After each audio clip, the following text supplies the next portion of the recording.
Hey guys, tonight we begin with a cracked teacup. It's not new, not shiny, not even symmetrical. The glaze is worn thin along the rim, and there's a small chip where your lips would touch. But as you hold it in your hands, you notice something quietly extraordinary. The way it fits just right in your palms. The way the faint scent of old tea lingers inside, like the memory of a warm conversation. Outside, a breeze rattles a nearby window, and you shift beneath the blankets. The day was long, wasn't it? Maybe a little too loud, maybe a little too full.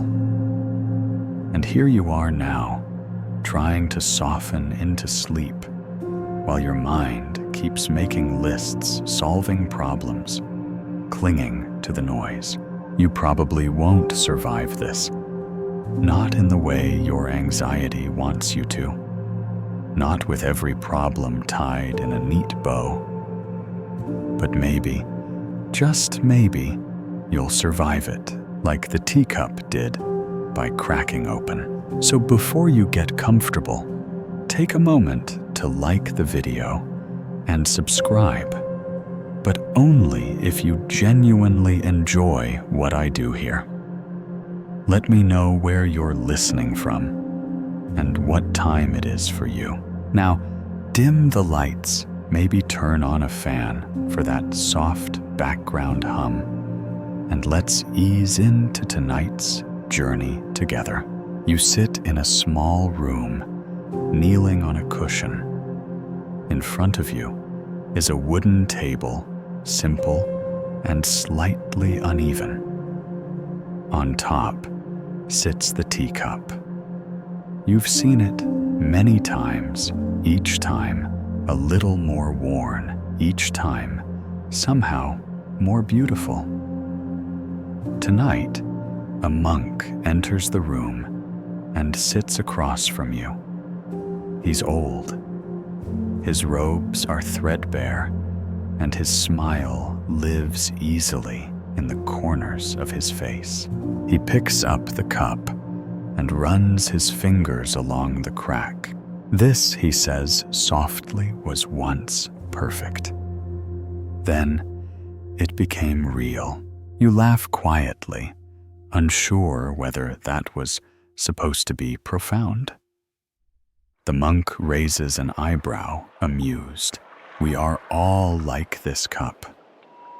We think our cracks ruin us. But really, they let the light in. You don't reply. You just look. And you notice the way the crack glows slightly in the soft candlelight, as though it's been holding the day's last sunbeam inside. A long time ago, the teacup was made by a young potter who tried very hard to make something flawless. He obsessed over symmetry, stressed over glaze imperfections. On the day he fired the cup in the kiln, he watched anxiously through the peephole, praying for perfection. But the kiln gods, as the story goes, love to laugh. The cup emerged with a fine crack, one that made it useless in any shop, but irresistible to a wandering monk who happened to be passing through. The monk bought it for a single coin and carried it for 50 years. Why keep something broken?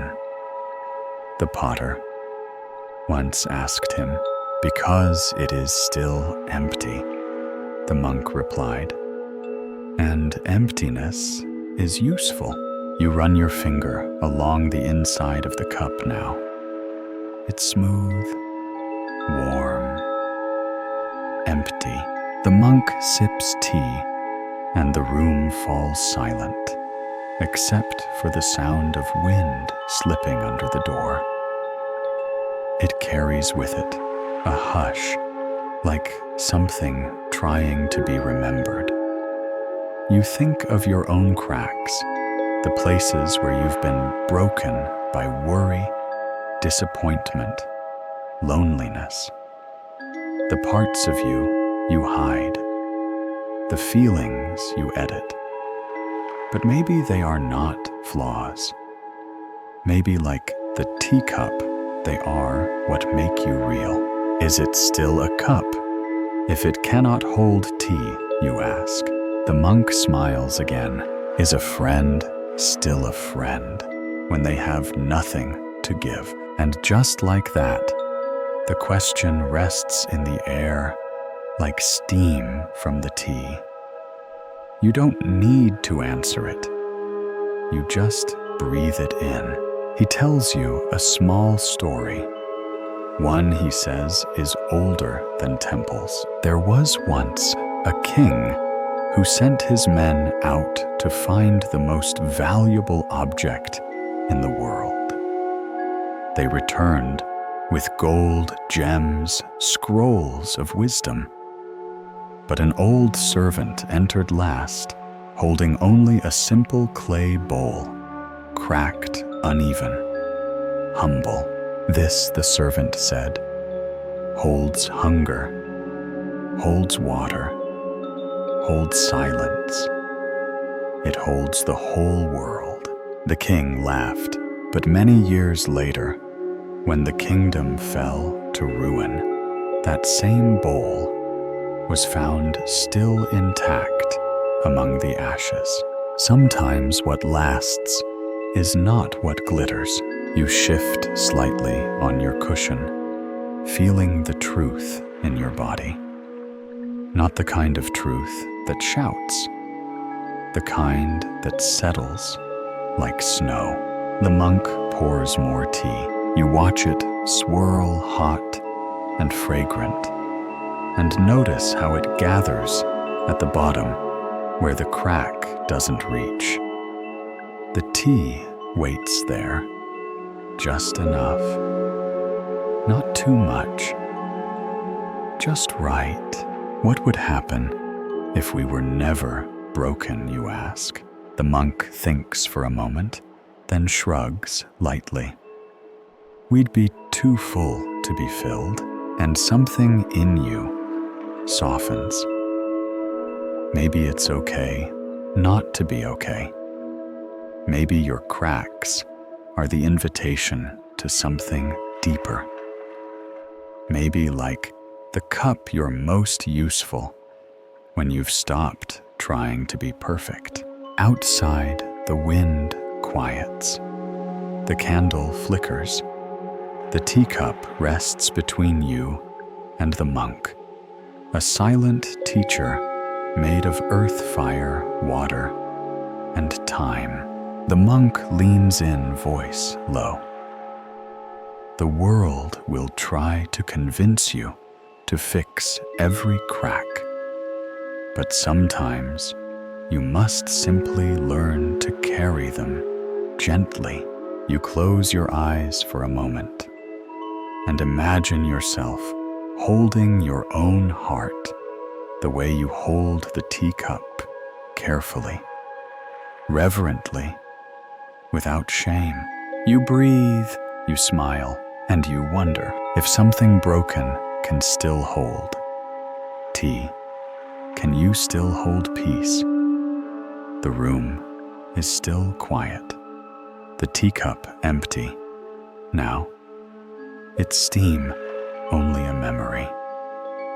You sit back slightly, feeling the weight of the monk's last words settling in your chest like a small, warm stone. The candle wavers. Your breathing slows. You look again at the cup, not for what it once was, but for what it is now. And something inside you whispers, Emptiness is not a flaw. The monk notices your gaze lingering and nods as if he's waiting for just this moment. Let me tell you what the Buddha said.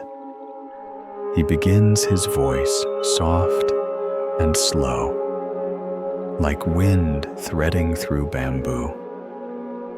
Form is emptiness. Emptiness is form. You frown slightly. It sounds like a riddle, but the monk just chuckles at your expression. It's not a puzzle, he says. It's a doorway. He taps the teacup gently. This cup appears to be a thing, solid, useful. But really, what makes it a cup is the emptiness inside. You tilt your head. If it were solid, he continues. If it had no space, could it hold anything? You think for a moment, then shake your head. Exactly. Its usefulness comes not from what it is, but from what it isn't. And there it is again, that same gentle flip of thinking. You glance around the room, noticing now how the space between objects is just as important as the objects themselves. The quiet between words, the pause between breaths, the gap between questions and answers. The monk leans back, crossing his legs like folded cloth. Emptiness isn't nothingness. It's possibility. He tells you about an old painter who once stood in a field for a year, doing nothing but watching clouds. Everyone thought he'd gone mad. But one spring, he returned to his studio and painted the most breathtaking sky anyone had ever seen, not because he copied what he saw, but because he had finally understood the space between the clouds. Emptiness, the monk says, is where beauty lives. And suddenly, you remember how you often avoid silence, how you fill every pause with music, noise, distraction. You wonder what you might be missing in the quiet. The monk refills the cup, though you hadn't noticed him pick up the kettle. This time, he only pours a little, just enough to warm your palms as you cradle it again. He watches you closely. We spend so much time trying to be full, he murmurs, full of plans, full of opinions, full of answers. But tell me, have you ever seen a full teacup catch the rain? You shake your head slowly. Exactly, he says, voice dipping almost to a whisper.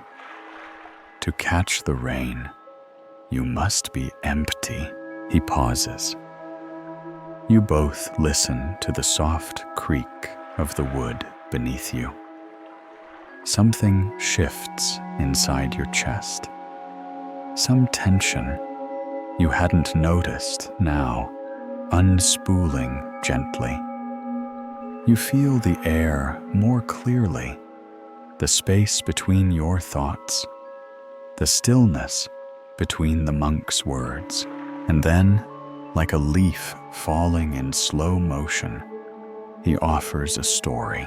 There once was a young man who wanted to learn meditation from a great master. The master served him tea, but as she poured, the cup overflowed. "Stop!" the student cried. "It's full." The master looked at him and said, "Exactly. Come back when you are empty." You smile, realizing you've heard this before. But tonight, it lands differently. Maybe because you're feeling it, not just hearing it. Maybe because, like the student, you're starting to understand what it means to be too full to learn. Outside, the wind picks up again. It sings through the cracks in the walls like a lullaby for those willing to listen. You sip your tea. It's cooler now, softer, like it's learned something too. The monk closes his eyes and breathes in deeply, exhaling with a smile. You're not here to be filled up, he says. You're here to be opened, and that strikes a chord. How often do you seek completeness? You chase answers, validation, success, trying to fill a feeling of lack. But what if that very emptiness isn't the problem, but the invitation? What if it's not asking to be filled, but honored? You think of your quietest moments, the ones you usually scroll past. That feeling just before sleep, when the world drops away. The hush of early morning before the kettle boils. The long breath you take after crying when the body is too tired to pretend. What if those moments weren't emptiness to avoid, but spaciousness to trust? The monk says nothing, as if he knows you've found the answer yourself. Still, he adds one last thing before standing. A bowl must be hollow to hold the universe. You watch him walk toward the door, his robes brushing the floor like soft broom strokes. Then, just before he steps outside, he turns back and asks quite casually, "Is emptiness really empty, or just quietly full?" And then he is gone. You sit in the stillness that follows, teacup in hand. You feel the echo of his question vibrating like a bell inside your chest. The space around you seems to expand, as if the room has stretched just to hold the thought. You breathe in, you breathe out, you listen to the nothing, and it sounds like everything. You remain seated long after the monk has gone. The teacup rests in your hands, empty, warm, alive with meaning. There's something different in the way you hold it now. Before, it was just a vessel. Now, it feels like a companion, a teacher that doesn't speak, but says everything. The candle has burned lower, casting shadows that dance quietly along the wall. You can almost hear the flame breathing. Outside, a soft mist begins to settle, curling around the edges of the world, like a cat finding its sleeping spot. You close your eyes and breathe. When you open them again, the monk is back. Only this time, he isn't alone. Another traveler stands behind him, tall, lean, wrapped in faded cloth and mountain dust. His skin is darkened by sun and wind, and he moves like someone who has walked a very long way without ever really leaving the present moment. This is Tenzin, the monk says. He doesn't speak much, but if you listen carefully, you'll hear what he means. Tenzin nods, then sits across from you without a word. He carries no cup, no bag, no belongings, only silence. And still, something about him feels full, as if his presence is a kind of language you've forgotten how to read. You wonder how long it's been since you've really sat with someone in silence, without filling the space with questions or commentary or your own need to be known. Tenzin smiles, as if he knows what you're thinking. Then he closes his eyes, and so do you. For a while, maybe minutes, maybe hours, you simply sit. There is nothing to fix, nothing to name, nothing to solve. Just breath moving in and out of your body, like a tide too ancient to question. You begin to notice things, the way your spine rests against the cushion, the subtle scent of incense long since burned out the quiet pulse at your fingertips. You hear the wind outside, but it doesn't feel far away anymore. It feels like part of your breath, like it's exhaling with you. Tenzin finally opens his eyes and picks up a small stone from the ground near his feet. He turns it over in his hands, then places it on the table between you. It's nothing special, just a river stone, smooth from time and water. But you can't stop looking at it. This, the monk says softly, was his only companion for many years.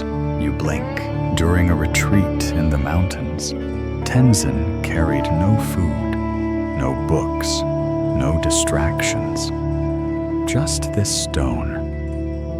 He would sit by the stream holding it, listening. You look at the stone again.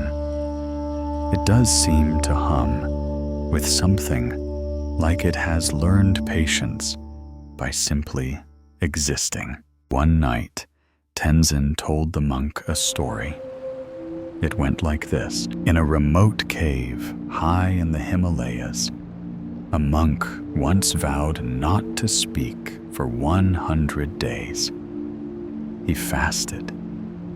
He prayed. But mostly, he listened to the mountain wind, to the crackling fire, to the rhythm of snow falling from the cliffs. One day, a small stream outside his cave began to gurgle with the melt of spring. The sound startled him. He followed it barefoot and curious, and came upon a steaming pool where mist rose from warm earth.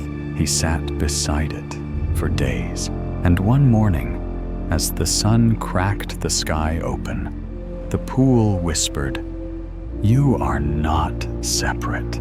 That was all. But it was enough. Tenzin's story ends there. You glance at the monk, hoping for an explanation. But he only sips his tea. The silence returns, and in it, you begin to feel the lesson, not in your head, but in your bones. You are not separate, not from the wind, not from the water, not from the stone, or the silence, or even your own uneasy thoughts. You belong. You think about how often you isolate yourself with busyness, how you define yourself by your opinions, how you create distance with stories, like "I am not enough" or "I am different." But what if none of that is true?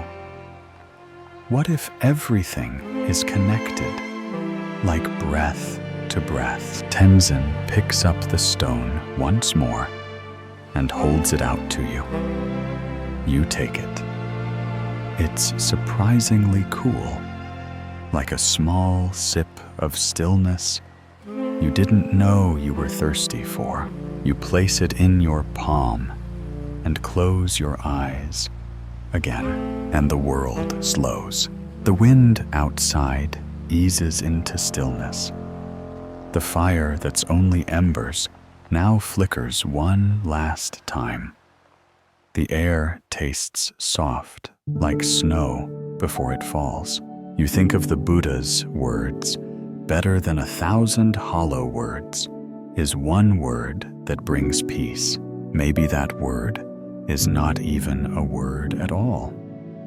Maybe it's a silence. Maybe it's this moment. You open your eyes, and Tenzin is watching you with a quiet smile. Then he gestures toward the teacup. Without speaking, you understand he wants to pour tea into it, but the cup is still empty. And now, finally, you feel ready for it to be filled not with answers, but with presence. As he pours, the tea steams gently.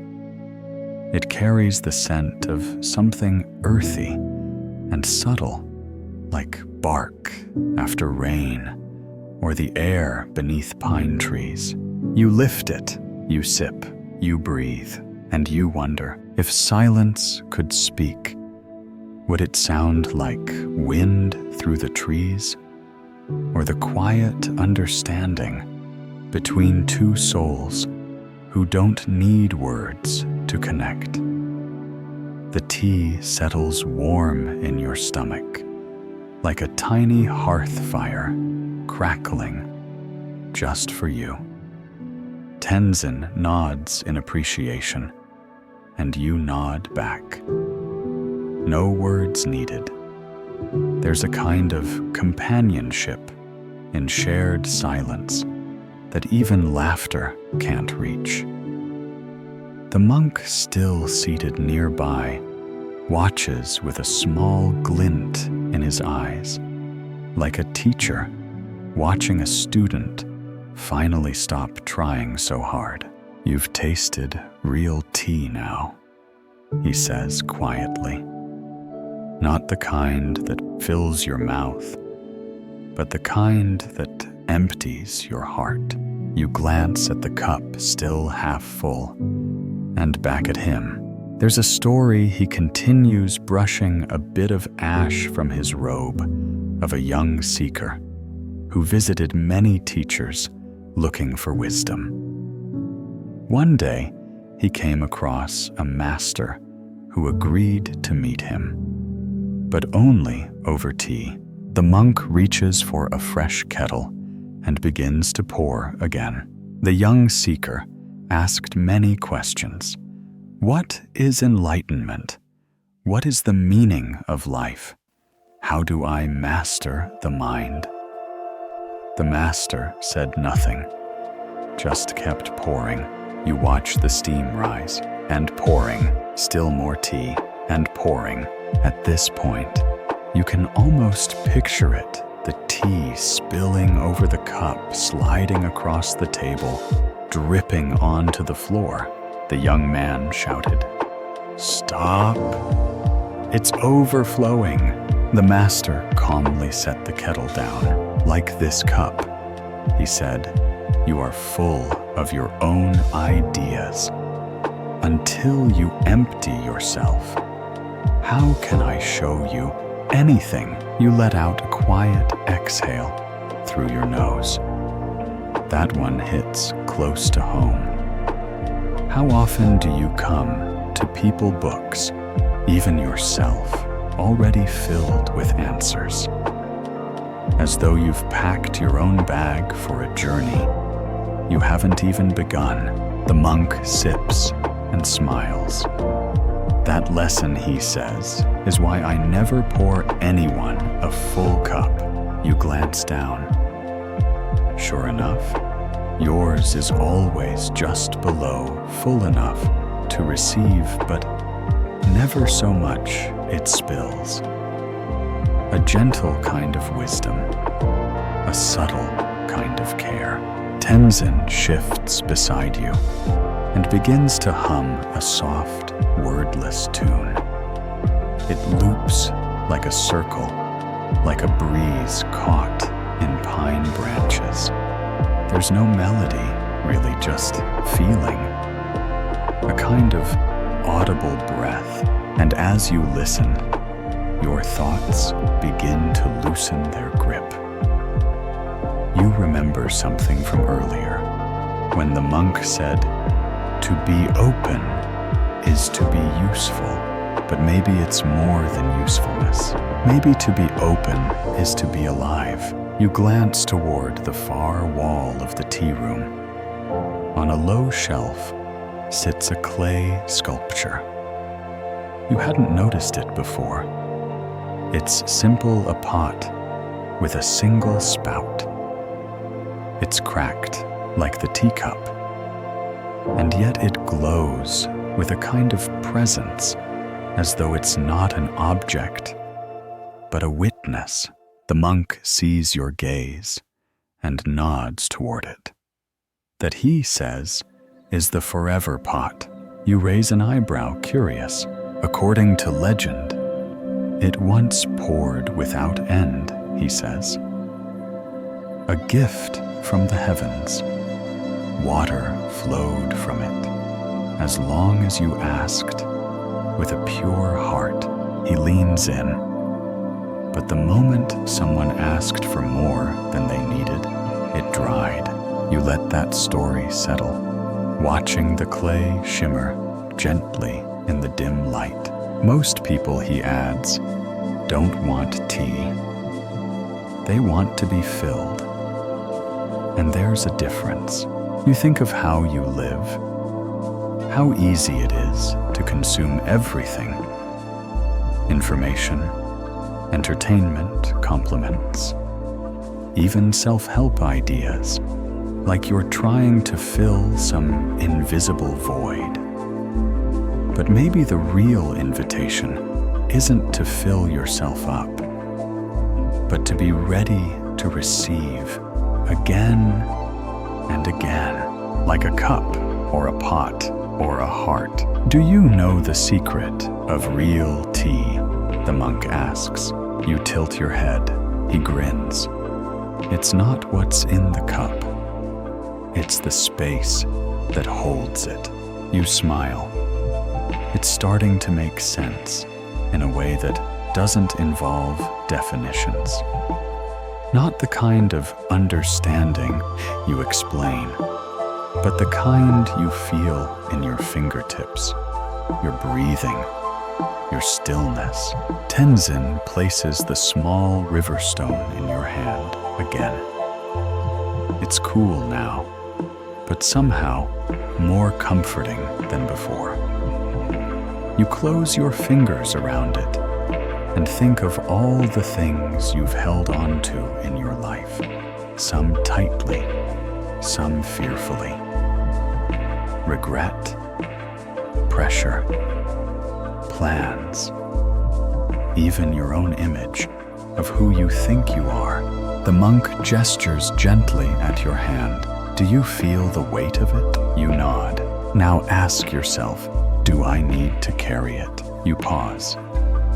Then slowly you set the stone down. You feel lighter almost immediately. Tenzin hums again, this time a slightly different tune, like a breeze that's turned direction. You get the sense that he is always adjusting his song to the present moment. And so you try to listen differently, not just to his hum, but to the pause between the notes, the rhythm of stillness, the space in which everything else happens. You remember the Buddha's words. Just as a candle cannot burn without fire, men cannot live without a spiritual life. Maybe that spiritual life is nothing more than a cup patiently waiting to be filled by what is real. not by noise, not by certainty, but by a single breath, a single drop of truth, a single quiet presence. You take another sip of tea. Let the warmth settle. Let your mind soften. And you wonder if your cup is already overflowing. What precious thing might be slipping away unnoticed? Tenzin leaves at dawn. You don't see him go. You simply wake to find the cushion where he sat, now empty, the faint outline of his presence still lingering like the last note of a chime. You half expect to see a farewell note, or maybe the river stone on the table as a final gesture, but there's nothing, just quiet, and somehow that feels like a gift. The monk enters soon after, carrying 2 cups and a new kettle.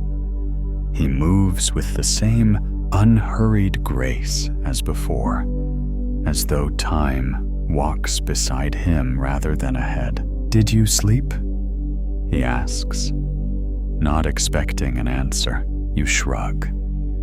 You don't really remember sleeping, but your body feels rested in a way that has nothing to do with hours or dreams. You feel emptied, like a song that's been sung all the way through. The monk chuckles. Then you're ready for the elbows. You blink. The elbows. He laughs again, the kind of laugh that's not loud, just deeply amused by the way life keeps catching people off guard. "Come," he says, and gestures for you to follow him. You step outside into a soft morning mist. Everything is damp and glowing. Leaves stone paths, the moss underfoot. The world smells like green tea and wet bark. He leads you down a path to a nearby village. It's still early, but there's movement, slow, steady, quiet. No shouting, no clanging. Just people sweeping porches, tying bundles of herbs, lighting incense in windowsills. You notice something strange. No one is speaking, and no one is using their hands in the usual way. Instead, they move with their bodies. Nods, tilts, small waves. One woman gestures with her foot. A man carries a basket balanced on his back, steering it with slight shifts of his shoulders. You pass by 2 elders sitting on a bench. They seem to be having a conversation entirely with their elbows. A nudge here, a lean there. Not once do they break the silence, but their faces say everything. Soft smiles, shared memory, mutual knowing. The monk sees your confusion. They've trained in a very special form of communication, he explains. They listen not with ears, but with presence. You watch as a young child runs up to an elder arms wide. The elder kneels slowly, eyebrows raised. The child, without saying a word, nods. The elder nods back. And that's it. The exchange is complete. You feel like you just witnessed a story with no words, but infinite meaning. But why, you whisper? The monk leads you to a bench near a small garden. A long time ago, he begins a terrible windstorm blew through this village. Not the kind that tears down buildings, but the kind that fills every corner with confusion. You listen curious. People began speaking faster, arguing more, listening less. The more they tried to explain themselves, the less anyone understood. So one day, a teacher arrived. She said, "You are all shouting with your mouths, but deaf with your hearts. Let's try something different." And just like that, the village took a vow, 1 week of silence. During that time, they could only speak through the body. Eyes, shoulders, breath, elbows. At first, it was chaos. People bumped into one another, mistook intentions. But slowly, something beautiful began to emerge. Stillness. People began to really see each other. They stopped speaking just to fill space. They listened with their whole being. The week turned into a month. The month turned into a tradition. Now, every morning before noon, the village speaks only through presence. You look around and realize how peaceful it all feels. Like the air itself has become a language. You think of your own days, how fast you talk, how often you interrupt yourself, even inside your own mind. Thoughts crashing into each other, forming traffic jams of the spirit. But here there is space. Space to notice, to feel, to mean what you offer. The monk places a hand lightly on your shoulder. "Try it," he says. You glance around, unsure. But you stand and walk a few paces into the village square. A boy waves at you with his chin. You smile and bow slightly. He bows back, then runs off laughing, not mockingly, but with joy, as if you've passed some small test. You find yourself smiling in return. Your body feels strangely more expressive, more involved in being. Without words, your movements gain intention. You feel seen in a way that surprises you. The monk rejoins you and gestures toward the bench. You sit. Language is a beautiful thing, he says, but it can also become noise. Sometimes we use words to hide, to avoid. You nod slowly. There's a kind of listening, he continues, that requires your whole body, not just your ears, your shoulders, your spine, even your elbows. They all speak. He looks you in the eye, and the world stills again. Can you listen with your presence? You inhale deeply. Let the question echo inside. Maybe you don't need to reply. Maybe the answer isn't a sentence, but a practice. The Buddha once said, "Better than 1,000 hollow words is one word that brings peace."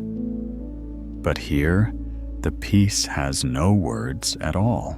You stand once more, just to feel the air on your skin, the slight bend of your knees, the way your hands hang softly by your sides. You realize how much of your life has been spent speaking, and how much of your heart has longed simply to be heard without saying anything. And now, maybe you're learning how to do the same for others. To be a quiet presence, a listening space, a cup that doesn't overflow. And you wonder, what might you hear if you stopped needing to be understood? You stay in the village until midday, walking slowly among the quiet lives of people who have mastered a different kind of language. Not a single word yet.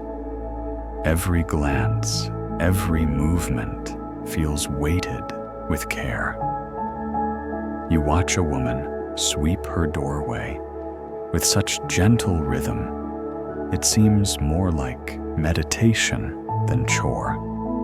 A child gently nudges a beetle off the path with a leaf, as if all life deserves tenderness. When the morning bell chimes noon, the silence breaks. Laughter returns. Voices rise softly, and yet something remains.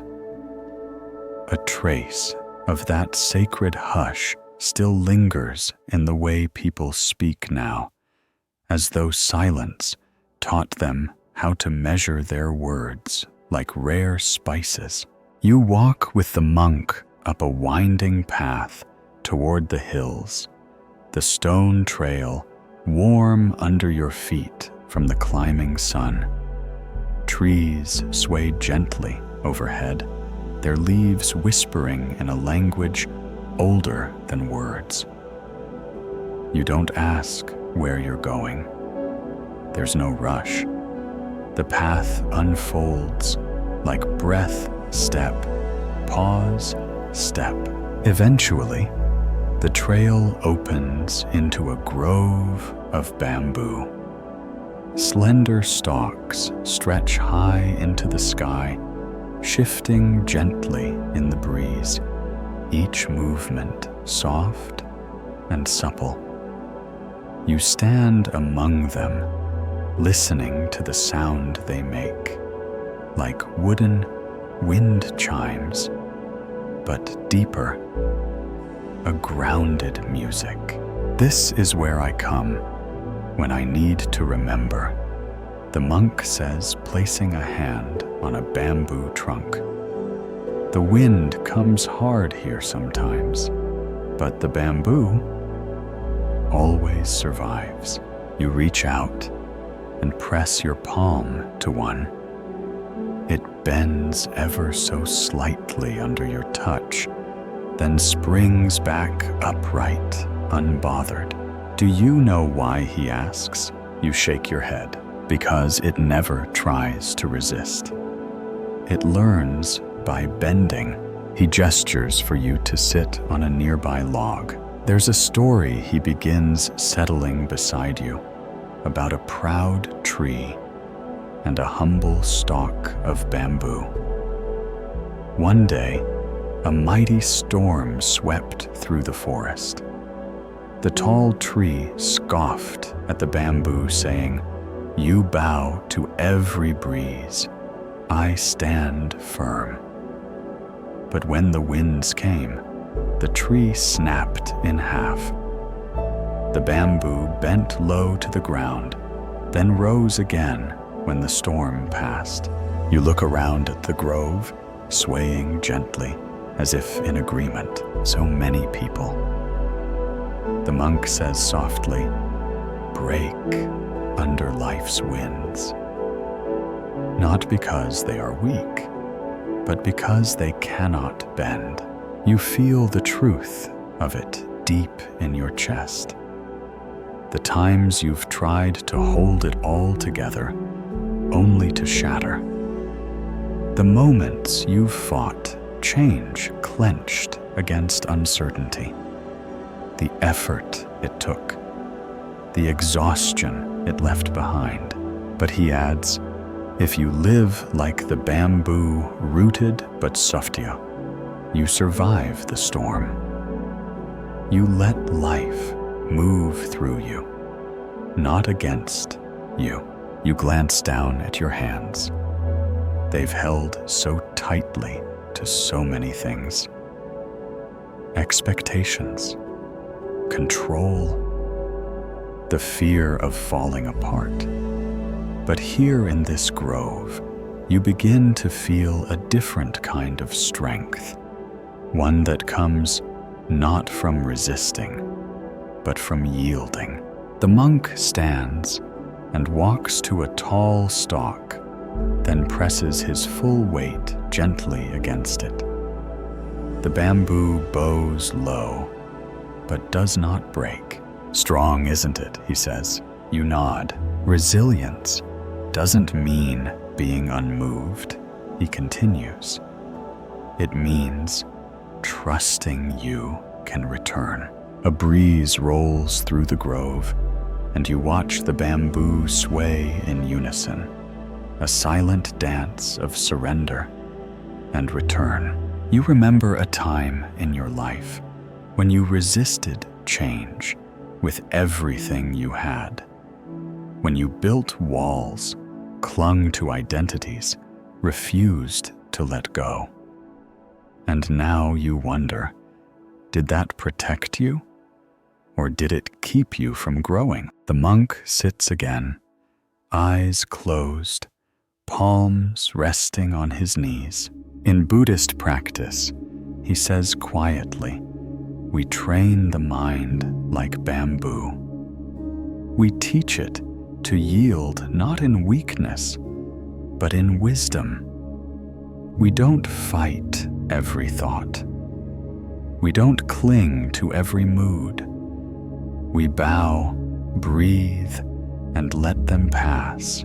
You try it just for a moment. Letting go of needing to feel good. Letting go of understanding everything.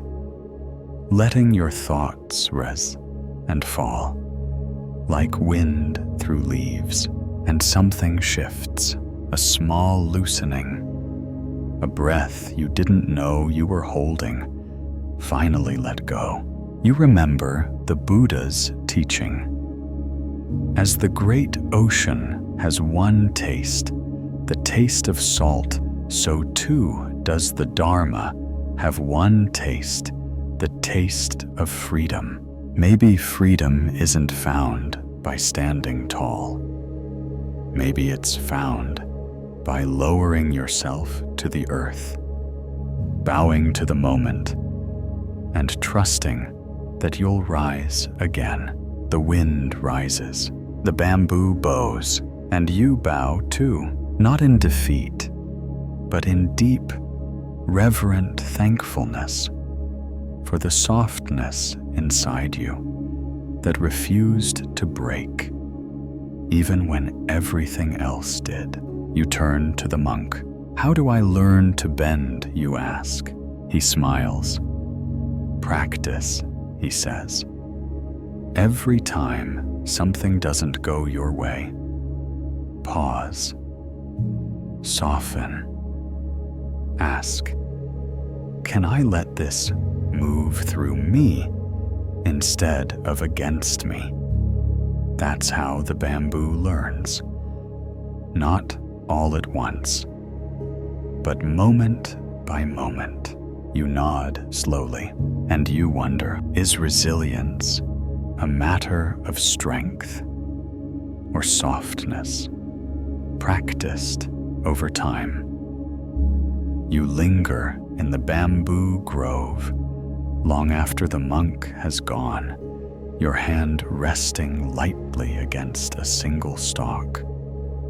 Its smooth skin presses cool and steady against your palm, and as the breeze threads through it, sways just a little, just enough.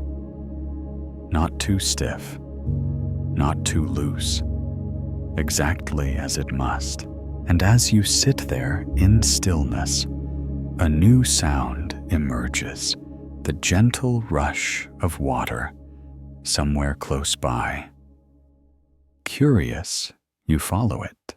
The forest opens into a clearing, and there, not far from where the bamboo gives way to mossy stones, runs a shallow stream, clear, calm, and winding like silk ribbon. You kneel beside it and watch how the water slides around every rock without argument. No resistance, no delay, just effortless movement. You dip your fingers in. The cold jolts you awake, but in a good way, like a breath drawn sharply after a deep sleep. You follow the stream's path with your eyes and notice something curious. A fallen branch lies across it, yet the water simply moves around it, not over, not under, just around.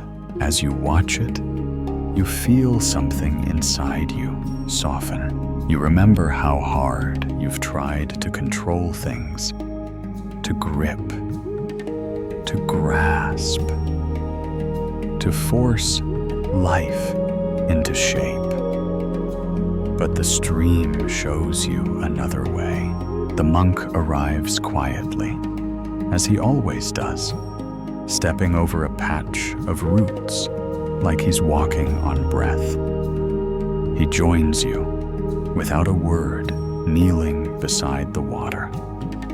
For a while, you both sit there, listening to the soft gurgle, the chirp of a bird nearby, the wind shifting the leaves like slow applause. He picks up a small leaf and drops it into the stream. You both watch it float, carried effortlessly by the current. Grasping, he finally says, is the cause of suffering. You nod. You've heard the quote before. It's one of the Buddha's most famous teachings. But now, watching the leaf float on the surface, you begin to understand it. When we grasp, the monk continues, we try to hold on to things that were never meant to be held. Moments, feelings, people, even identities. You watch the water split gently around a stone, then rejoin itself without struggle. We think we'll find safety in holding on, he says, but real peace comes from letting go. He leans forward, scoops a handful of water, and lets it pour through his fingers. You can't grasp a river, he says. Try to hold it, and it slips through you. But float with it, and it carries you where you need to go. You think of all the things you're trying to hold in your life. Right now, plans, deadlines, worries, the image of who you think you should be. You carry them like stones in your pockets. No wonder you feel tired. The monk looks at you kind and clear. There's an old parable, he says. Two monks are walking along a muddy road. They come across a woman who cannot cross. One monk picks her up and carries her across. Hours later, the second monk says, "Why did you do that? We're not supposed to touch women." The first monk replies, "I put her down hours ago. Why are you still carrying her?" You smile. It's a simple story. But like the stream, it flows straight to the truth. You look at the water again. It never stops. It never holds grudges. It never says, "That rock was unfair," or "This turn was too sharp." It just flows. The monk stands and begins walking along the edge of the stream, balancing on flat stones, like a child playing a quiet game. You follow. The trickling sound becomes your music. I used to resist everything he admits. Rainy days slow people unanswered questions. I thought I was being strong, but I was just being stiff. You step carefully over a slick stone, placing your foot where his was moments ago. Then, one day, he says, "A teacher told me to spend a full day just watching water." I thought it was foolish. But by sunset, I realized it had more wisdom than all my thinking combined. You reach a bend in the stream where the water pools slightly before slipping down a small slope of rock. In that still moment, the surface reflects the sky like glass. You catch your own face in the water, softened gentler than you remember. The monk tosses another leaf into the current. Letting go, he says, isn't giving up. It's trusting the river. You sit again this time, letting your feet dangle into the cold water. It bites, but you don't pull back. You breathe through it. The cold becomes presence, and in that stillness, you feel something ancient, something true.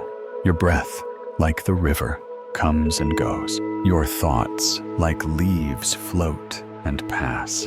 And maybe, just maybe, your worries can too. You recall the Buddha's words.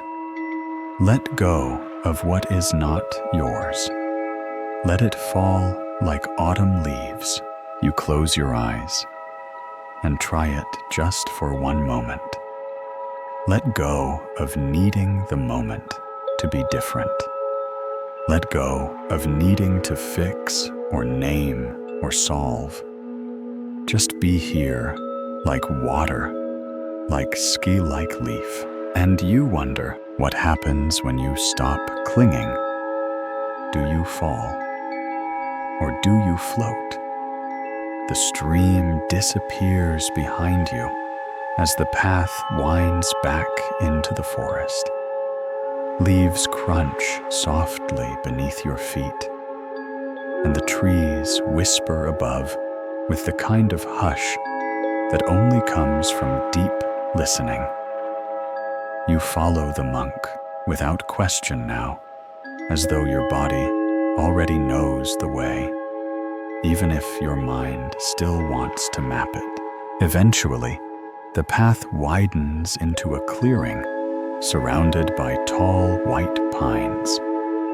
At the center stands a small stone building, round windowless, silent.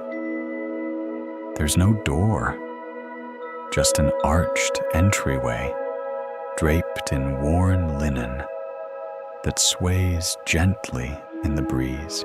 The monk stops just short of the entrance. This, he says, is the empty room. You peer inside, expecting to see something, anything. But the room lives up to its name. No cushions, no altar, no art. Just four walls of floor and the weight of silence. Go in, the monk says softly. You hesitate. The emptiness presses against you in a strange way, both welcoming and unsettling. Like an old friend, you're not sure you still know, but you step forward. Inside, the air feels different.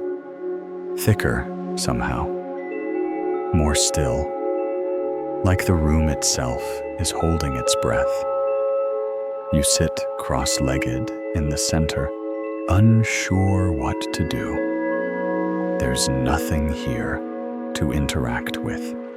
No ritual, no incense, just yourself and the silence. For a while, your mind tries to fill the space. It loops through to-do lists, half-finished conversations, imagined future arguments. But there's nowhere for those thoughts to land. The room absorbs them, like sand drinking rain. Eventually they slow, and then they stop. The monk's voice floats in from the entrance, low and steady. A long time ago, a king sought wisdom. He traveled across deserts, crossed rivers, climbed mountains. But every teacher gave him only more questions. Frustrated, he came to a hermit living in silence. "I want truth," the king demanded. The hermit led him to an empty room and left him there. "You sit taller." The king waited 1 hour, 2, then a day. Nothing happened. On the second day, he began to panic. On the third, he screamed. On the fourth, he wept. On the fifth, he listened. "You exhale slowly, deeply." The room said nothing. The monk continues. But the king heard something anyway, his own heart echoing in the stillness. And that was all he needed. You look around the room again. The walls haven't changed, but something has. You notice the soft weave of the linen curtain swaying in the doorway, the sound of wind just outside, the rise and fall of your own breath, clear and full. It occurs to you that emptiness isn't empty at all. It holds space for everything you usually forget to notice. In Buddhist teaching, there's a concept called tathata suchness, the this-ness of now, the unfiltered, unjudged reality of what simply is. This room, this breath, this moment, each one a perfect example of suchness. They are not trying to be anything. They just are. The monk steps quietly into the room and sits beside you. You know, he says, people avoid this room. Too plain, too quiet, too honest. You smile faintly. It reflects you, he continues. Not the story you tell, not the performance you give. Just you.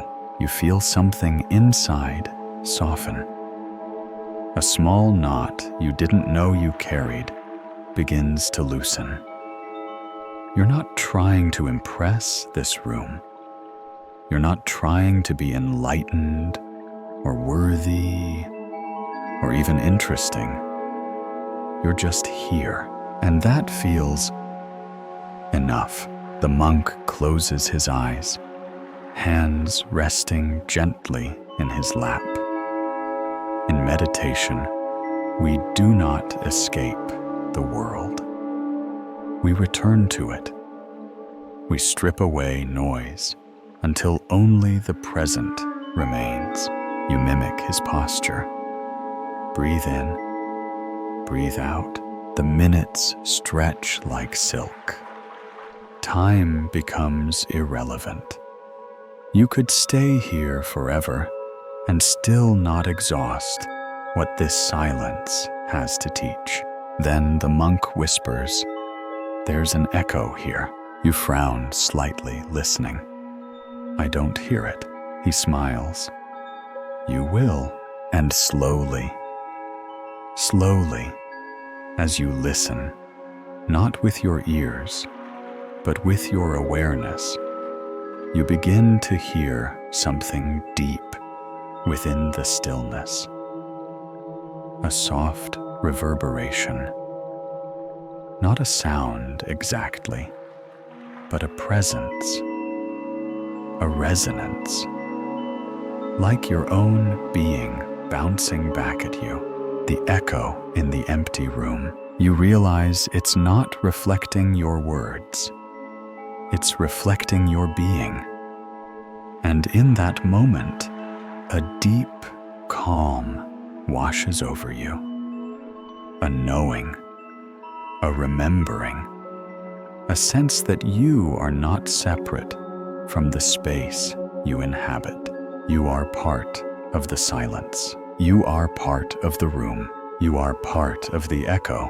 The monk's voice returns no louder than a breeze. What do you see in the mirror when there's no face to reflect? You sit with the question. No answer comes, just peace. And you wonder, is emptiness the absence of meaning, or the space where meaning finally has room to arrive? You emerge from the empty room like someone waking from a long and necessary dream. The world feels quieter now, not because the sounds have changed, but because you have. Your senses feel spacious, attuned. The rustling leaves are not just background noise. They are a language you're finally learning to hear. The monk walks with you in silence, down a path that leads away from the forest and toward a small clearing. There, seated in the sun, is a little girl with a tray in front of her. She's maybe 6 years old, her black hair tied into 2 soft buns, her cheeks smudged with earth and joy. On the tray sits a tiny teapot, 2 teacups, and a single smooth stone. She looks up as you approach, grinning wide. "You're just in time," she says, with the serious tone of someone performing a great ceremony. "I was about to start without you." You sit beside her as the monk quietly steps back, watching with amusement.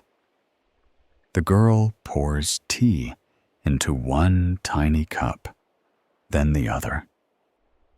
Her movements are precise, reverent, joyful, like she's practiced this many times before. "I made the tea myself," she says proudly. "It's not hot tea, it's pretend tea. But the pretending is very real." You raise your pretend cup, and she nods in approval. You sip. The taste, oddly enough, is not pretend at all. It feels warm and sweet, as if your imagination brewed something your body could actually receive. She leans close. "This is a gratitude ceremony," she whispers. You lean in too.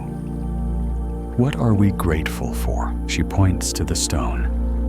"This," you raise an eyebrow. "Why?" She shrugs. "Because it's small." And it stays. You pick up the stone.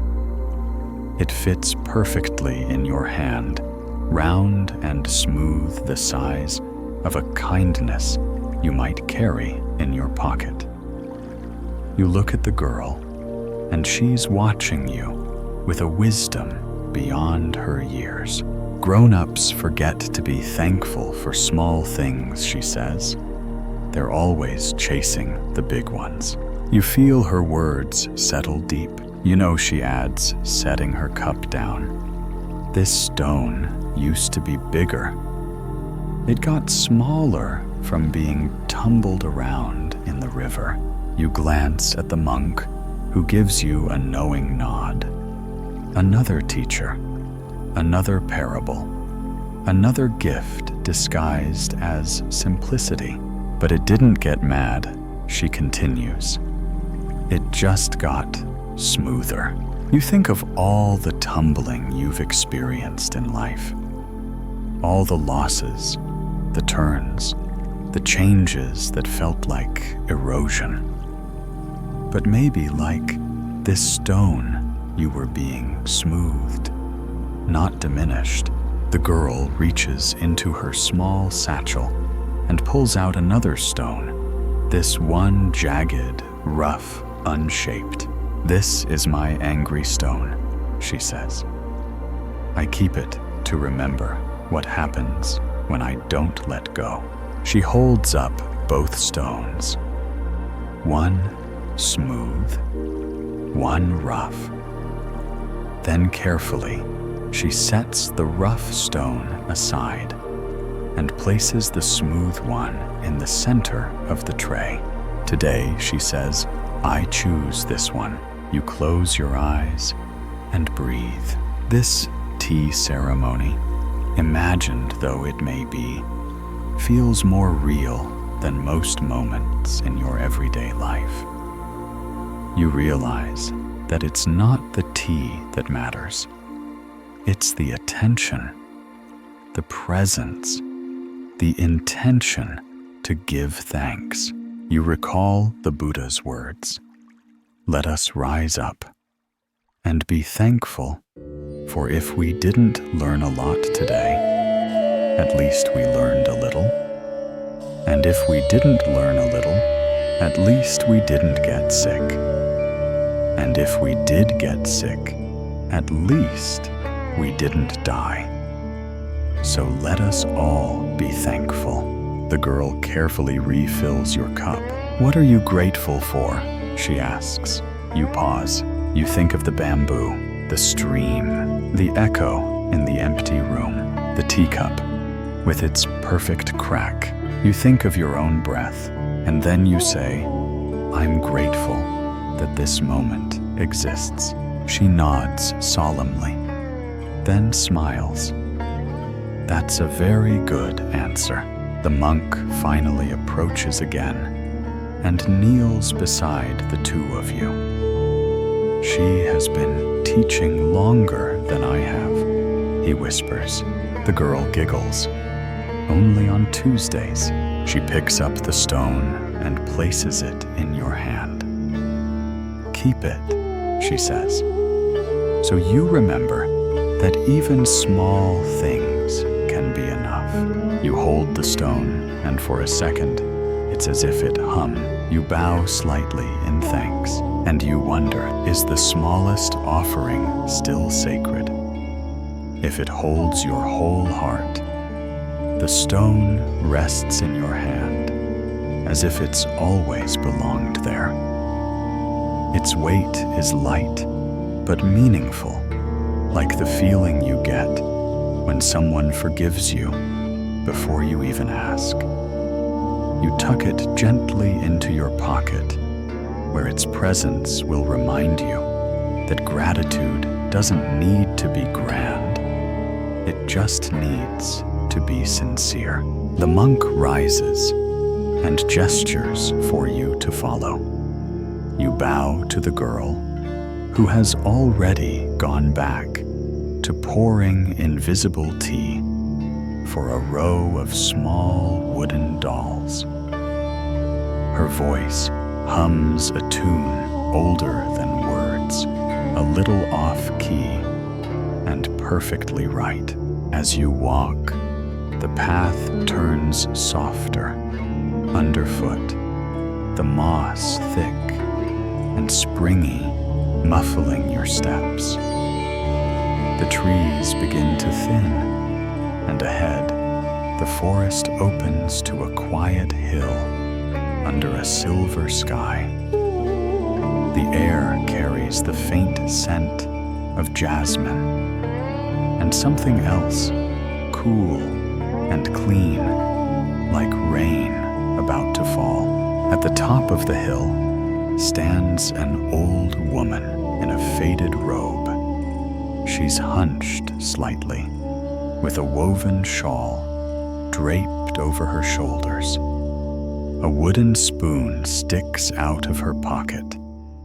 When she sees you, she waves it like a wand. "Ah, my evening guest," she says, grinning with eyes that seem to know far too much. You glance at the monk, who only nods and says, "She has a story for you." The woman gestures toward a small mat spread on the ground beside her, right near the edge of a stone terrace that overlooks a quiet valley. You sit. She sits. The spoon settles between you like a scepter. "It was many years ago," she begins, voice low and steady, "on a night much like this one. A child was crying by a riverbank, hungry, alone, cold. You listen closely. The valley stretches beyond, cloaked in a pale fog, like the world hasn't quite decided whether to sleep or stay awake. I had nothing to give," she says. "No food, no fire, only the reflection of the moon on the water." You glance at her. She's not smiling now. Not exactly. But her face glows with the kind of peace that comes from remembering sorrow, without flinching. "So I took my spoon," she says, pulling it from her pocket with a flourish, "and I scooped the moonlight from the river." You blink. She holds the spoon toward you. It's just a spoon, a little dented, a little old. But suddenly, it seems impossibly beautiful. "I pretended it was porridge," she says. "I held it to the child's lips, and I said, 'Here, my dear, taste the light.'" You laugh softly. She chuckles too. "And would you believe it?" The child smiled, ate every bite, fell asleep in my arms, full as anyone could be. She leans in. "That's the thing about illusion. It isn't always deception. Sometimes it's a gift." You let her words roll through you. "So much of life," she says, "we spend chasing what's real, what's tangible, what fills our bellies. But sometimes the spirit just needs to be reminded that it's already full." She sits back and exhales deeply. "There's an old Buddhist idea," she says, "that the world is like a dream, not because it isn't true, but because it changes with our minds. What we see depends on how we see. And sometimes we need a spoonful of moonlight to remember." You look down at your hands, imagining the glow of the moon caught in your palms. The child in her story may have gone to sleep hungry. Yes, but they also slept wrapped in kindness, warmed by compassion, held in presence.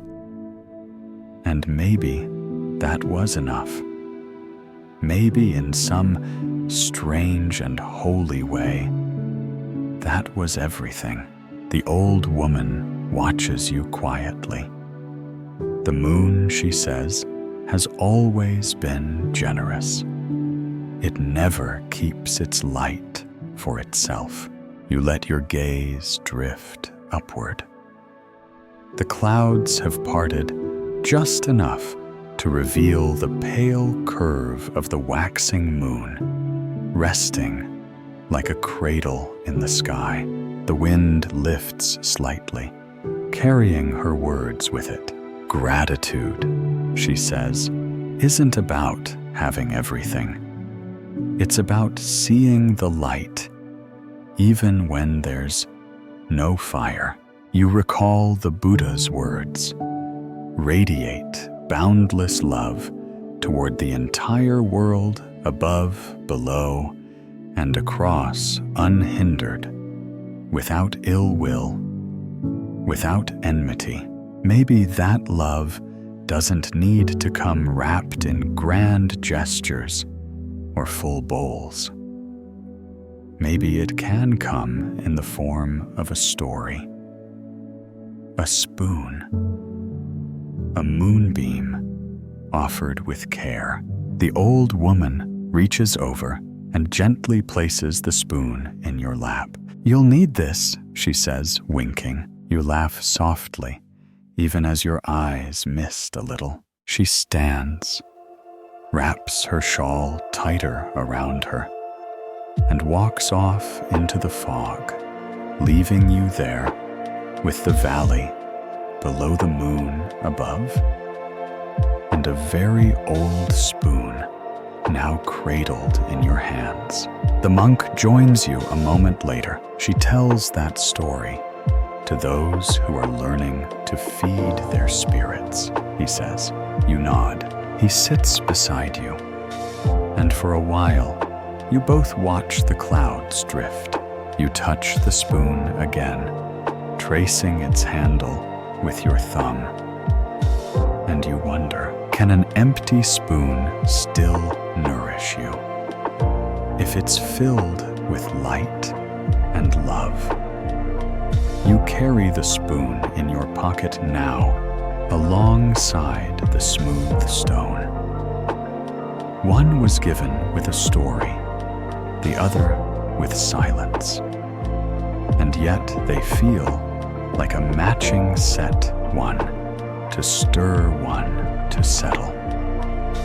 Together, they remind you that you are already full of the kind of wealth that can't be counted. The monk leads you down a narrower path, this time worn into the hillside, overgrown in places. You walk in silence, the only sound, the occasional crackle of twigs underfoot, and the soft sweep of wind against your shoulders. Eventually, you reach a rocky outcrop. Below, a vast plain stretches under a dusky sky. The land is quiet, the colors soft and blurred, like a memory just beginning to fade. You sit together on the ledge, your legs dangling into space. The monk places his hands on his knees, eyes closed. There's something freeing about having nothing, he says. Not in a tragic way, in a clean, sky-like way. You nod, thinking of how often the world measures you by what you have, your titles, your schedule, your savings, your square footage. But here now, none of that means anything. There's no reception, no recognition, just you, the sky, and the strange sense that maybe that's enough. The monk smiles gently, as if reading your thoughts. You know the story of the traveler who lost everything he asks. You shake your head. He begins, voice low and even, like wind slipping through tall grass. There was a traveler once who carried all his belongings on his back. Clothes, maps, cooking pot, his favorite poems. One day, he was caught in a storm while crossing a narrow rope bridge. The wind howled, and lightning cracked. He dropped his bag. It fell into the canyon below. You lean forward slightly, imagining the scene. When the storm passed, he stood empty-handed, cold, lost, furious.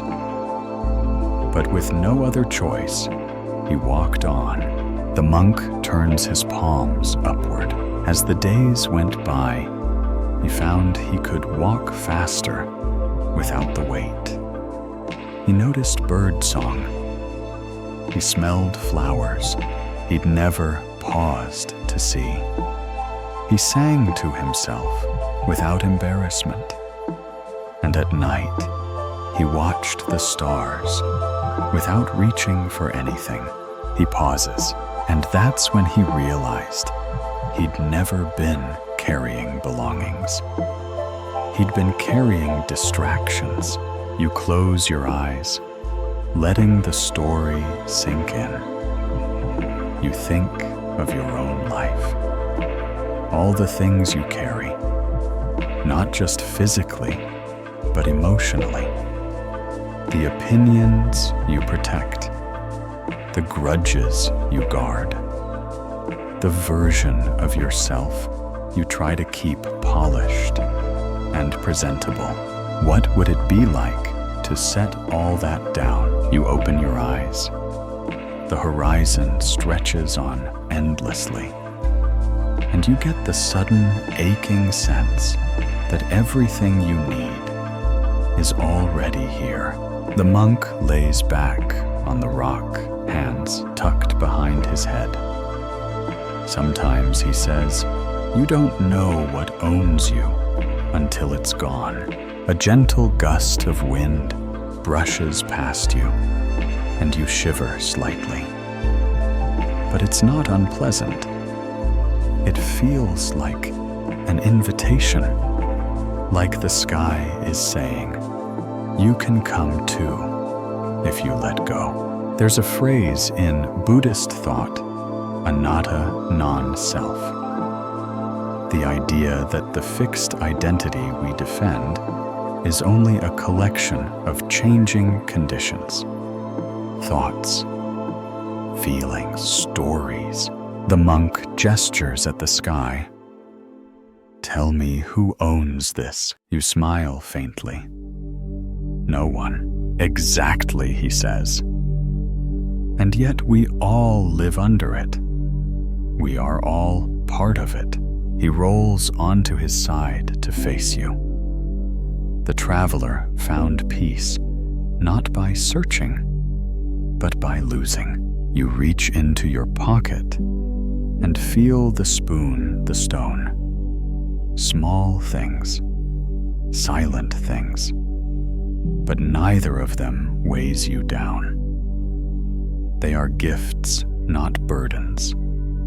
Tokens, not traps. You think of how often people try to protect what they have, thinking it defines them. Their jobs, their routines, their reputations. But here, under the open sky, all of that dissolves. You're not your name or your calendar or your passwords. You are breath and skin and soft laughter when no one's watching. The monk closes his eyes again. You know, he murmurs, we spend our whole lives building nests only to realize we are meant to fly. You sit with that.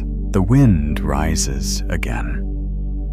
Not cold, not warm, just present. Like a hand brushing your face with no intention but to be felt. You reach for a small pebble near your foot and roll it between your fingers. And you ask yourself, not out loud, but from deep inside, if everything you've built was taken away, Would there be anything left of you that feels more true? The monk rises slowly and brushes dust from his robe. Come, he says. Night is approaching, and the stars don't like to be kept waiting. You follow him, stepping carefully along the ridge, leaving behind nothing but footprints and the whisper of a question that will follow you wherever you go. Who owns the sky? The sky deepens as you walk, changing its clothes for evening. Pale blues dissolve into amber, then melt into indigo. You don't speak. Neither does the monk. There's no need. The rhythm of your steps is its own conversation. Quiet, grounded, honest. The wind moves around you in long sighs, like it too is ready to rest. Soon you come to a meadow where the grass is tall and wildflowers nod off to sleep in the fading light. The monk slows and points to a strange sight. A single low-hanging cloud sits perfectly still in the sky above you. No others around, just this one. Pale, plump, expectant. She's been there all day, he says. You squint upward. Just waiting, he nods. There's a lesson in her hesitation. You sit on the grass, wrapping your robe or sweater or blanket tighter around your shoulders. The ground smells like earth and sweetness. A cricket begins to chirp somewhere close by. The cloud wants to rain, the monk says. She's heavy with it, but she's scared. You look at him amused. Scared? He smiles gently. Yes, scared she'll vanish when she lets go. That she'll lose herself in the falling. You look back at the cloud, hovering like a full teacup on the edge of pouring. Isn't that how we all are? The monk continues. We hold so much love, sorrow, forgiveness. But we're afraid that if we let it out, we'll become less. He plucks a long blade of grass and wraps it around his finger. But the truth is, the cloud becomes the rain. The rain becomes the river. The river becomes the sea. Nothing is lost, just changed. You think about what you're still holding. Old disappointments, words left unsaid, love unoffered, anger folded up and tucked deep away. You carry these things like the cloud too full to be light, too hesitant to pour. The monk shifts closer. There's a parable, he says, voice low. A woman carried a jar of perfume everywhere she went, always sealed tight. She feared if she opened it, there wouldn't be enough for everyone. But one day, the jar cracked. The scent escaped. People smiled wherever she passed. For the first time, she saw that joy wasn't in the keeping. It was in the sharing. He leans back on his hands, watching the cloud. We've been taught to save ourselves, to store our best for later. But later isn't promised. And what you carry might be someone's only source of comfort today. A light breeze dances through the grass. The cloud wobbles slightly, like it heard him and is thinking it over. You ask, "What if I don't know how to let go?" The monk closes his eyes and exhales. "Start small," he says. A soft word, a quiet truth, a smile, you mean. You consider this. Then he says something that catches in your heart. Withholding love doesn't protect us. It just denies us the joy of giving it. The words are simple, but they strike deep. You remember the Buddha's teaching. Thousands of candles can be lit from a single flame, and the life of the candle will not be shortened. Happiness never decreases by being shared. You look up. The cloud is moving now, slightly lower. You watch as a single droplet falls, catching the light in its descent, like a jewel released from hesitation. Then another and another, until finally, the cloud opens completely. Rain falls, not in a storm, not with fury, but with gentle surrender, the kind that soaks into the earth and wakes up sleeping roots, the kind that feels like mercy. The monk lifts his face to the rain and smiles. She remembered, he whispers, that she was never separate from the world, only waiting to return to it. You stay seated, letting the rain find your skin. It's cool, delicate, and strangely healing, like being touched by something that has known every sorrow and still chose to fall with grace. The monk reaches into his sleeve and pulls out a small cloth, placing it between you. In its center lies a single, glistening leaf, its surface trembling with the weight of a raindrop. This, he says, is the reward for letting go. You look at the leaf, simple and shining. You look at the monk, who offers no answers, only presence. You look at yourself, soaking and still, and you ask what beauty might finally arrive when you stop holding back the rain. The rain ends as softly as it began, like a lullaby, reaching its final note. The air now carries the earthy scent of wet grass, the sweetness of stirred roots, and something else, memory, perhaps rising like steam from the ground. You and the monk sit a little longer, watching the mist settle low across the meadow, draping everything in a gauzy hush.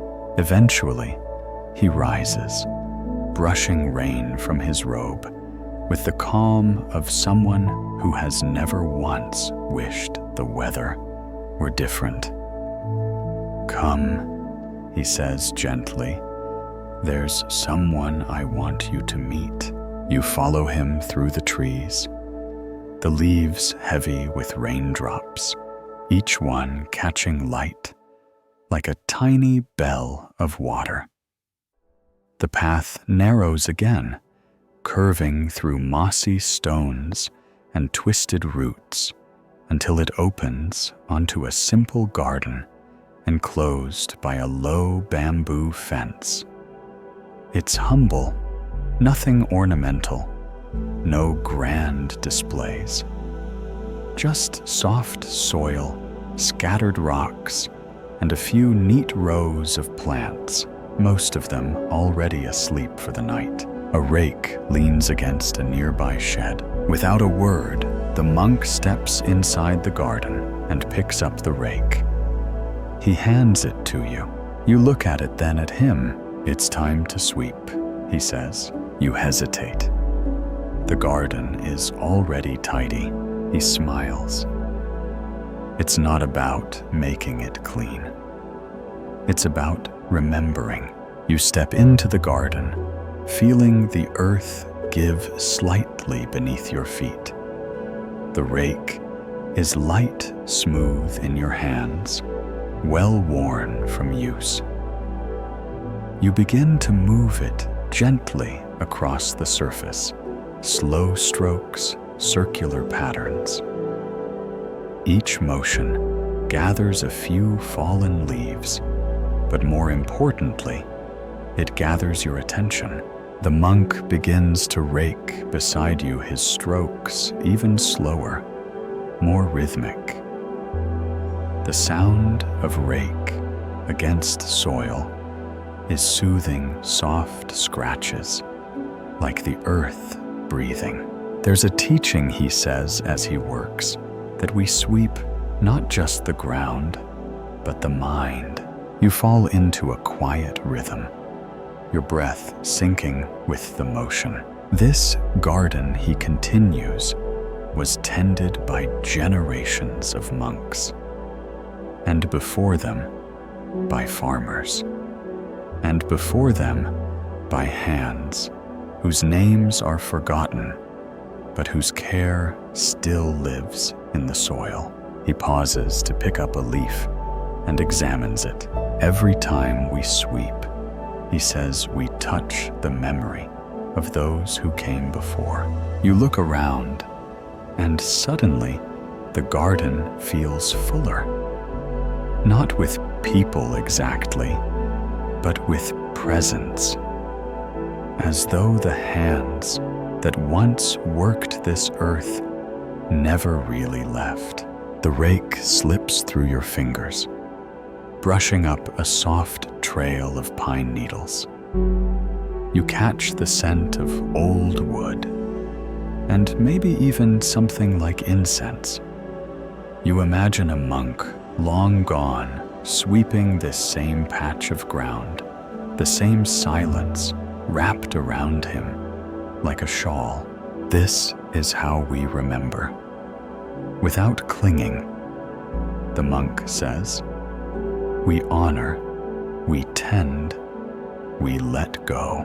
You think of your own ancestors, not just those linked by blood, but the ones who shaped your life in quieter ways.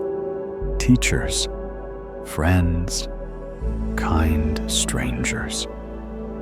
People who left something behind in you, even if they never knew it. Gratitude isn't just for what we receive. The monk says, it's for the thread that connects us across time, for the knowing that we are never alone in our practice. You pause, leaning on the rake. Sometimes, he adds, people think they are self-made, but none of us bloom alone.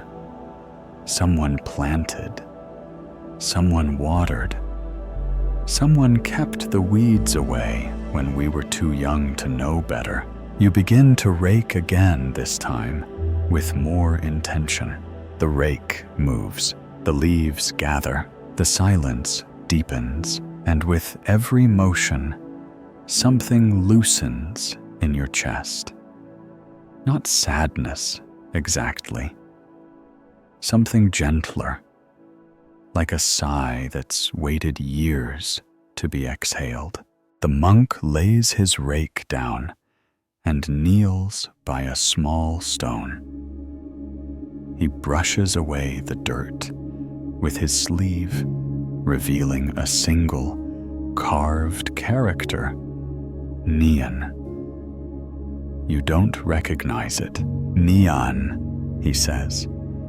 It means remembrance, but not just memory.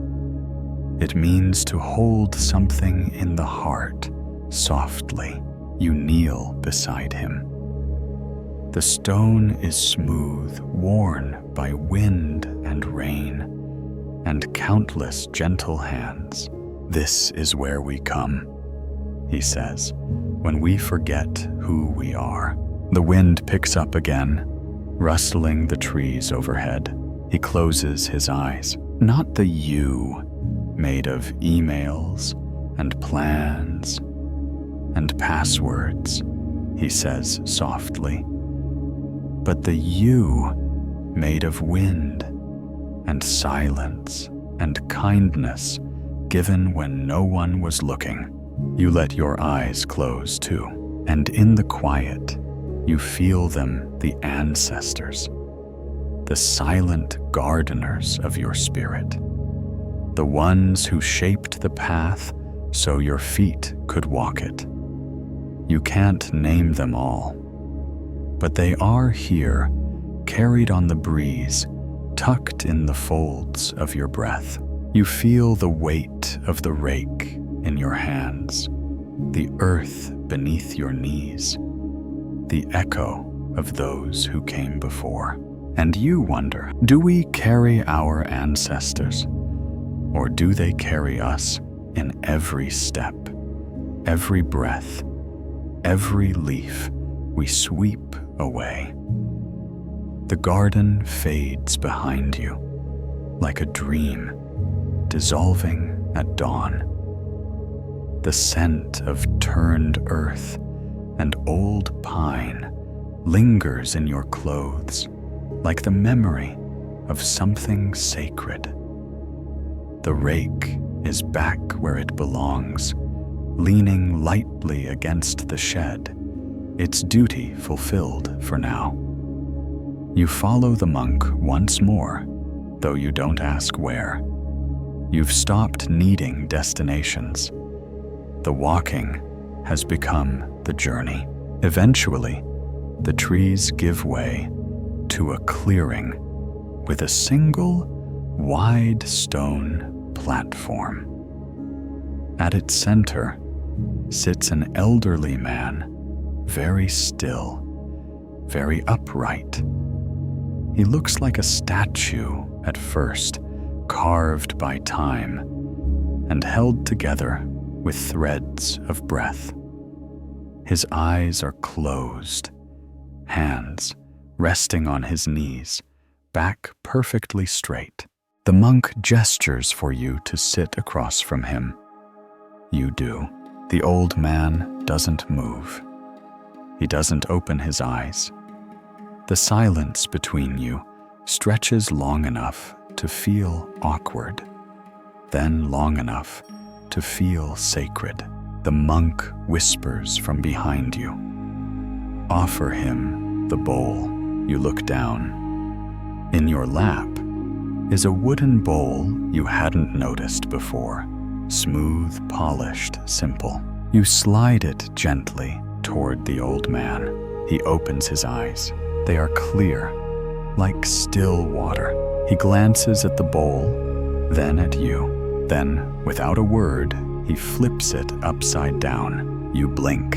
He closes his eyes again. You wait and wait. Nothing more happens. Finally, the monk steps forward and kneels beside you. Confused, he asks, with a soft smile. You nod, still staring at the inverted bowl. He points to it. You came here asking to be filled, he says. But this bowl, it was already full with expectations, ideas, stories about what you wanted to learn. You exhale slowly until it's emptied. He continues. There's no space for real understanding. You recall the earlier story, the overflowing teacup. But this feels different, more personal. Because now, the bowl is yours, and it's upside down. The monk speaks gently. In Zen, a student once asked, "What is the highest truth?" The master said nothing. just turned a cup upside down and walked away. You chuckle. And did the student get it? Maybe the monk says. Maybe not. That's not the point. He picks up the bowl and turns it right side up again.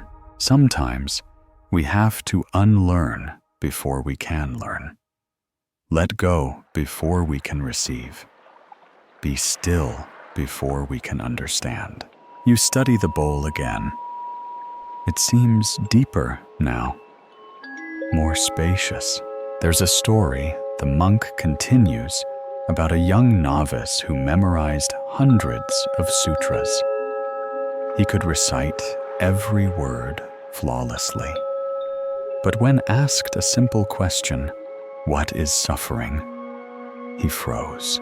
You lean in curious. The master told him, "You've swallowed the menu, but have you tasted the meal?" You laugh softly. The monk continues. So the novice was given a task: carry water in a leaky bucket every morning for a year. At first, he was furious. He couldn't understand the point. But after a few months, he stopped asking. He just carried the water every day. Rain or sun, anger or peace, you raise an eyebrow. And then, one day, the monk says he noticed flowers blooming along the path. The water had been nourishing them all along. And in that moment, he realized wisdom isn't what you know. It's what you notice. You let that sink in. The bowl in front of you isn't just a metaphor now. It's a mirror, reflecting not what you've learned, but how ready you are to receive. You think of the times you've asked life for answers, but held your bowl upside down, closed off, afraid, distracted, and yet still wondering why you remained empty. The old man finally opens his eyes again. This time, he smiles, and in that smile, you see the answer to a question you didn't know you were asking. You were never supposed to fill the bowl yourself. You were just meant to hold it open. He gently taps the side of the bowl with his knuckle. It makes a hollow, resonant sound, like the soft tolling of a bell. That sound, the monk says, is the sound of readiness. You close your eyes and listen.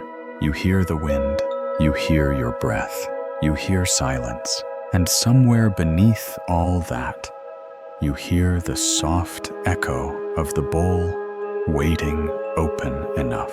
The monk places a hand on your shoulder. There will be times, he says, when everything you know feels useless, when your plans fall apart, your confidence crumbles, your prayers echo back empty. In those moments, don't look for more. Turn your bowl upside down. He stands. You stay seated, gazing into the bowl. It looks simple, but tonight, it feels like the universe could pour itself in, and you wonder, what could life offer you? If you stopped pretending you were already full, the bowl stays with you. Not physically, you leave it where it sat, still catching echoes of wind, but inwardly, its shape lingers. Every moment now feels like it might pour something into you, if only you remain open. You walk with the monk down a narrow path again, the evening deepening around you, light settling gently into shadow. You move slowly, feeling each step, aware of your breath, your balance, the small aches in your body, the way your thoughts come and go like birds that don't quite land. The forest is quiet again, but not empty. There's presence in every rustle, every shift of leaf or branch. A hush filled with unseen company. You step onto a different kind of path. Now, a winding gravel trail, drier than the rest. As you walk, something sharp nudges into your foot. Not painful, but enough to make you pause. You reach down and pull off your sandal. There, nestled in the heel, is a pebble. Tiny, irregular, harmless, really. But you'd been walking differently because of it, without even realizing, favoring one side, tense in the hip. The monk watches you closely. Funny, isn't it? He says. How such a small thing can change the whole way we move. You turn the pebble over in your fingers. It's barely the size of a fingernail, but it's left an imprint on the sole of your foot, and maybe more subtly on your spirit too. He gestures for you to sit on a nearby log. There's a saying, he begins, that the loudest noise in a temple isn't the gong or the chanting. It's the discomfort you refuse to name. You nod slowly. You understand. How often do you carry discomfort, emotional or otherwise, tucked just beneath the surface, just small enough to ignore, just sharp enough to matter? Pain, he continues, is not always loud. Sometimes it's soft, but it echoes.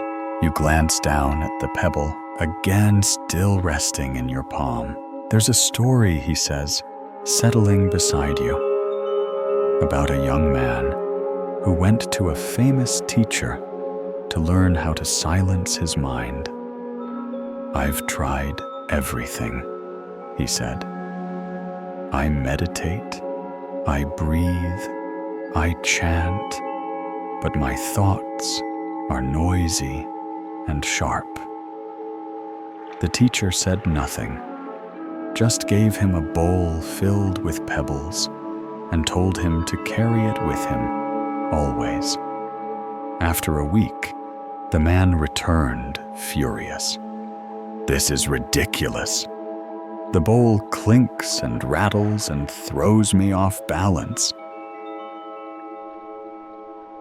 You chuckle already, seeing where it's going.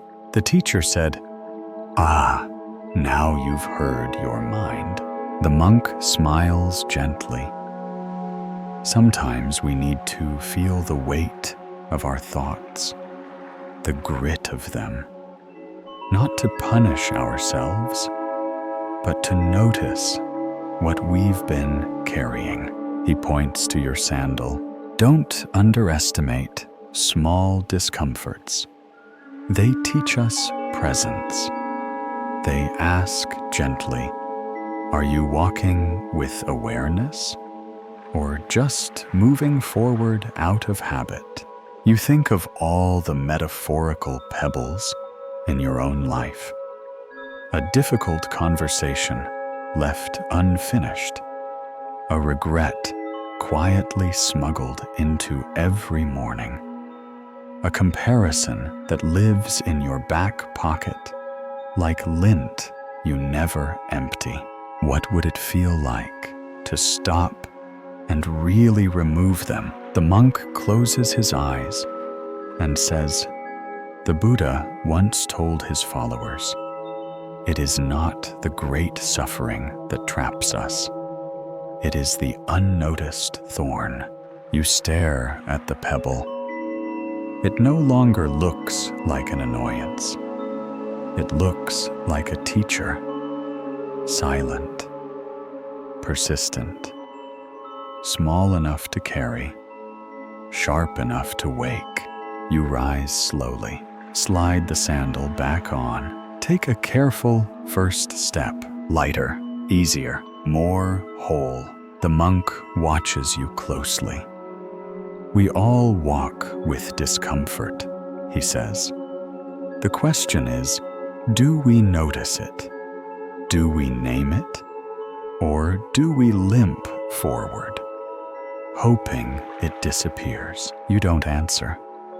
You don't need to. Instead, you lift your face to the night air, soft now, with the first hint of stars. A single wind chime jingles faintly in the distance. Somewhere behind you, a bird calls once, then settles into silence. You tuck the pebble into your pocket, not to carry its pain, but to remember its lesson. And you wonder, is it the big storms that shape us?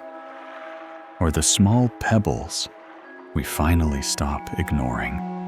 You leave the pebble behind, not in your pocket, not in your sandal, but in the earth, beneath a tall cedar tree. You press it gently into the soil with your fingertips, as if saying thank you to something so small that still managed to shift the way you walk. The monk watches silently, offering a small bow toward the spot. The night deepens now, a velvety blue wrapped around the world. Lanterns glow in the distance, soft golden halos swaying slightly in the wind. You follow their shimmer toward a small clearing where a statue waits in the moonlight. It's not like the grand Buddhas you've seen in books or temples. No towering presence, no ornate throne. This one is carved from weathered wood, its features softened by time and rain. The paint is faded, the smile barely there, and yet something about it draws you in. The monk stops beside you. We call him the smiling one, he says. You look again. The Buddha's face is so subtle, so understated, you almost missed it. But now you see it clearly. A quiet smile, not of joy exactly, but of deep contentment. Like he's in on a secret that doesn't need explaining. This statue has been here a long time, the monk continues. Through storms, drought seasons of neglect. And still, he smiles. You step closer. The wood is cracked in places. Moss curls along the base. One ear is slightly chipped, but none of it detracts from the expression. In fact, it seems to add to it, like the statue has accepted every wrinkle, every scar, every change. There's a teaching. The monk says that joy isn't the absence of suffering, but the presence of understanding. You gaze into the statue's eyes. They don't look upward or outward. They look inward, and something stirs in you. Maybe the Buddha doesn't smile because everything is perfect. Maybe he smiles because he stopped demanding that it be. The monk sits on a nearby stone. You sit beside him, the wooden Buddha, resting silently between you. There's a story, he says, of a village where a great teacher once lived. People came from far and wide to hear him speak. But every time someone asked about happiness, he would say the same thing. Find the old statue in the woods. Sit with it until you understand. You look at the statue again. It doesn't seem to be teaching anything. It doesn't have that air of authority or command. It just is, time-worn, still, smiling. One day, the monk continues. A skeptic visited. He mocked the statue, kicked dust at it, even cursed it for being a waste of time. But when nothing happened, no punishment, no scolding, he got quiet. He sat. Hours passed. Then something shifted. You glance at him. What happened? He saw his own face in the statue's smile. You sit with that. Maybe the Buddha smiles, not because he is untouched by pain, but because he no longer fears it. Maybe his smile is not blissful denial, but sacred endurance, a tenderness that says, yes, life breaks you, but it also holds you. The monk whispers, can you smile at your life, just as it is? You feel your breath pause in your chest, the joy you've known in your life. Has it been conditional, dependent on success, on everything going according to plan? Or have there been moments, however rare, when you smiled in the midst of sadness, when your heart cracked open just enough for light to pour in? You remember the Buddha's words. There is no path to happiness. Happiness is the path. The statue's smile hasn't changed, but you have. You feel your own lips soften, the muscles in your face unclench. And then, without planning it, you smile back.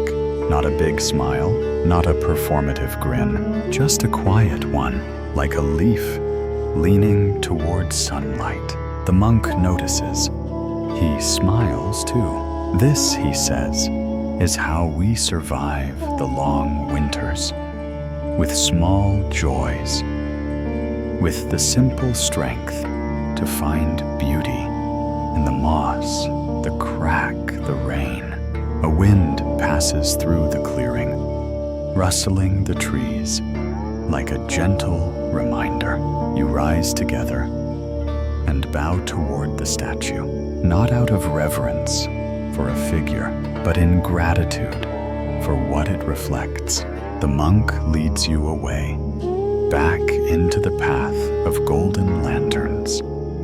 Your steps are light, like they're being carried by something high and unseen. You look over your shoulder one last time. The Buddha remains where he is, smiling still. And you wonder, is true joy something we chase? Or something we finally stop resisting? You walk through the night, but the darkness feels gentle now. Not like something closing in, but something wrapping around you with care. The lanterns begin to thin, and the sky stretches open, revealing stars that weren't there just an hour ago. You notice them, not with awe exactly, but with quiet recognition, like old friends who arrive not to dazzle, but to sit beside you in silence. Ahead, just past a curve in the path, you see a familiar shape on a wooden bench, the teacup, your teacup, the chipped one. the one that started it all. You approach slowly, as though greeting an old teacher. It rests on a small cloth, surrounded by nothing, and yet somehow commanding your full attention. The monk is already there, sitting beside it with folded hands. "She's ready," he says softly. You sit down next to him. The cup looks unchanged. The crack is still there. The glaze is still faded. But something feels different. Maybe it's the way the moonlight hugs its rim. Maybe it's the way your eyes now understand what they're seeing. "I've carried this cup for years," the monk says. "Shared tea with strangers, with friends, with grief, with joy. Every scratch on it is a memory." You run your fingers along its side. He picks it up, slowly, gently, as if lifting an old photograph. Then, without warning, he lets it go. It falls in silence, hits the stone, and breaks. You gasp quietly, instinctively. But it's already done. The cup lies in 4 neat pieces on the ground, like a secret finally told. You look at the monk. His face is calm, as if he just set something free. "I knew it would break," he says. "Everything does. But now, it's no longer waiting." You nod. You understand. You feel it in your chest, like a tide rolling in. This was always going to happen. Not because the monk is careless, but because the cup had done its work. And now it was time to return. "Does it make you sad?" he asks gently. You pause. "A little," you admit. "But not in the way I expected." He smiles. "Most of us spend our lives fearing the moment something ends," he says. "But the ending isn't the loss. The real loss would be never having known it at all. You think of all the things you've loved. People, places, moments that passed too quickly. Some cracked, some broken, some lost without warning.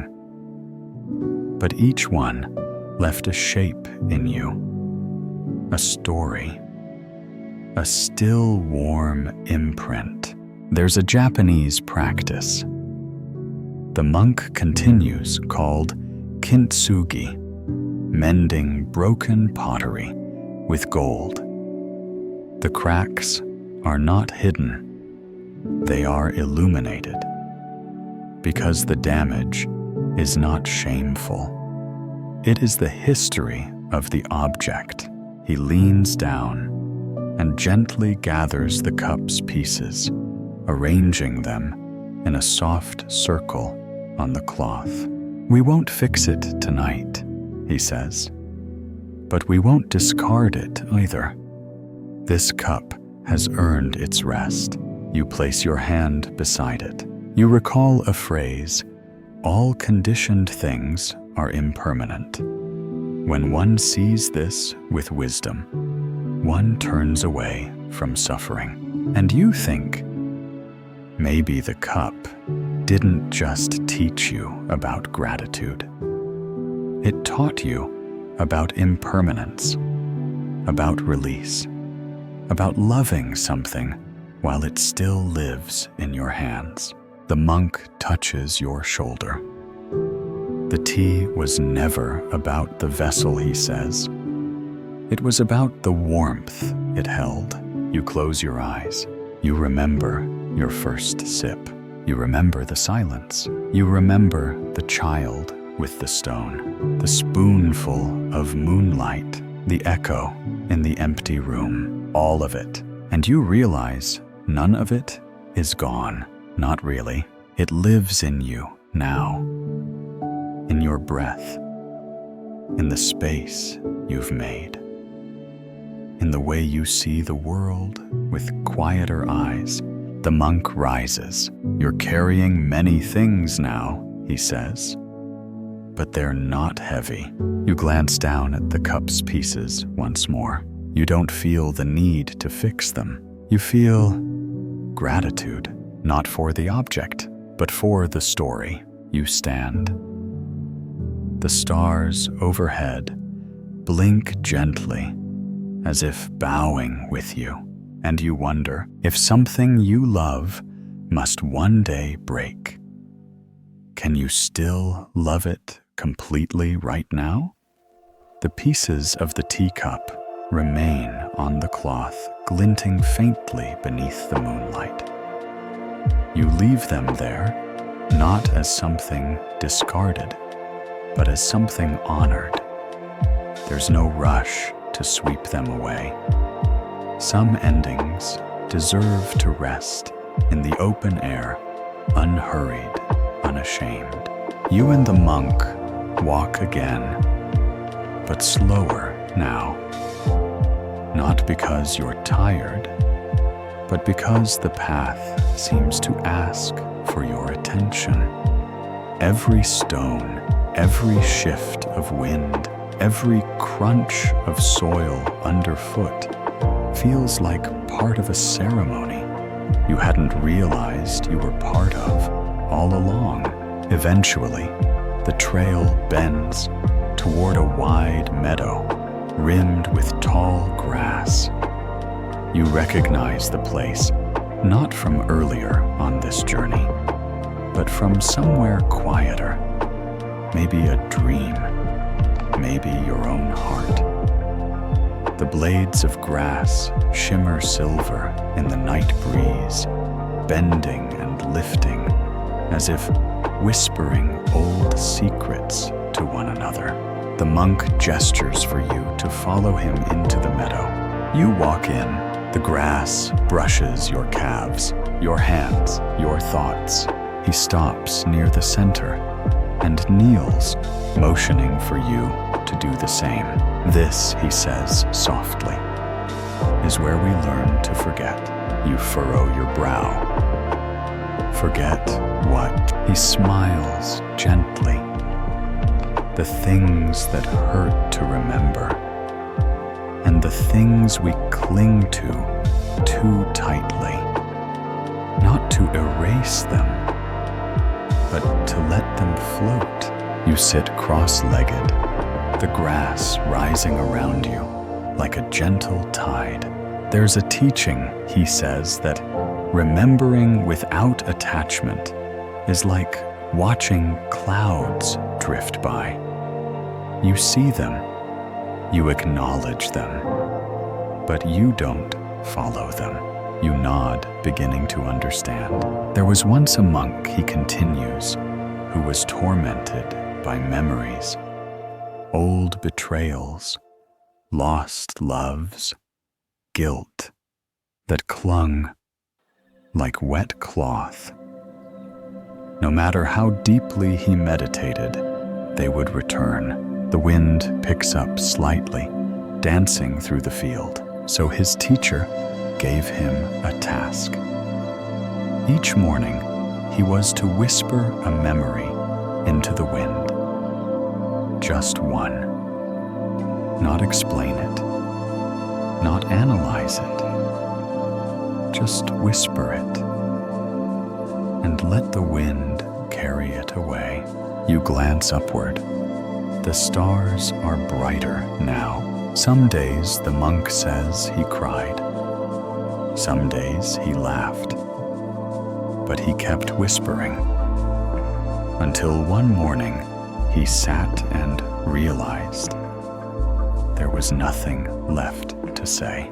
You let the silence between you stretch. The wind threads through your fingers, like thread through a loom. So he says, if you like, now is the time. You look at him. He closes his eyes and bows his head, as if granting you the space to begin. You turn your face toward the breeze. It smells like wild thyme and moonlight and a little bit like loss. And you begin to whisper, maybe not out loud, maybe not in words, but in feeling. You whisper a regret, a name, a what if, a long-held story about who you thought you had to be. And the wind listens, patiently, without judgment. You whisper a failure, then a secret, then something you've never dared to say, not even to yourself. And then you stop, not because you've run out of things to say, but because the silence feels full enough. The monk opens his eyes. Feel different. You pause, then nod. Lighter, he smiles. That's what forgetting means in practice. Not erasing, just loosening. You sit together as the grass sways in all directions, like the wind is circling, sweeping, softening. The mind, he says, can be like a stone well-worn, repetitive, hard to change. But if we let the wind move through it, grass begins to grow in the cracks. You picture that old stone, softened by time, grass growing, not despite the weight, but through it. You remember the Buddha's words. Let go of the past. Let go of the future. Let go of the present. With a free mind, cross over to the farther shore. You close your eyes and breathe. You feel the breeze lift your hair. You feel your thoughts drift like petals carried by a stream. You feel the weight you've been dragging begin to dissolve. And you realize something. The wind doesn't just forget. It forgives. Gently, always. The monk rises slowly and offers you his hand. You take it. Come, he says. The night still has things to show you. You look back once over the meadow. There's no visible trace of what you whispered. No marks in the grass. No proof of release. But you know, you feel it, and you wonder, what if forgetting isn't losing, but finally giving yourself permission to move forward with peace? The meadow fades behind you, but the wind follows soft, steady, like a kind voice trailing, one step behind. Your heart feels spacious now, like it's had the windows opened. You walk beside the monk in comfortable silence, not because there's nothing to say, but because what needs to be known no longer needs to be spoken. The path narrows again, weaving through a sparse grove of pines. Their scent greets you like an old friend, clean, sharp, grounding.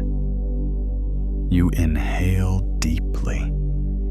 The breath feels full, not with air, but with clarity. Soon you come upon a simple hut made of dark wood and moss-covered stone. Outside, seated on a woven mat, is a monk in robes, just a shade darker than yours. He's older, weathered like driftwood, but his eyes sparkle like starlight. He looks up and smiles. "I've been expecting you." You bow instinctively, though you're not sure why.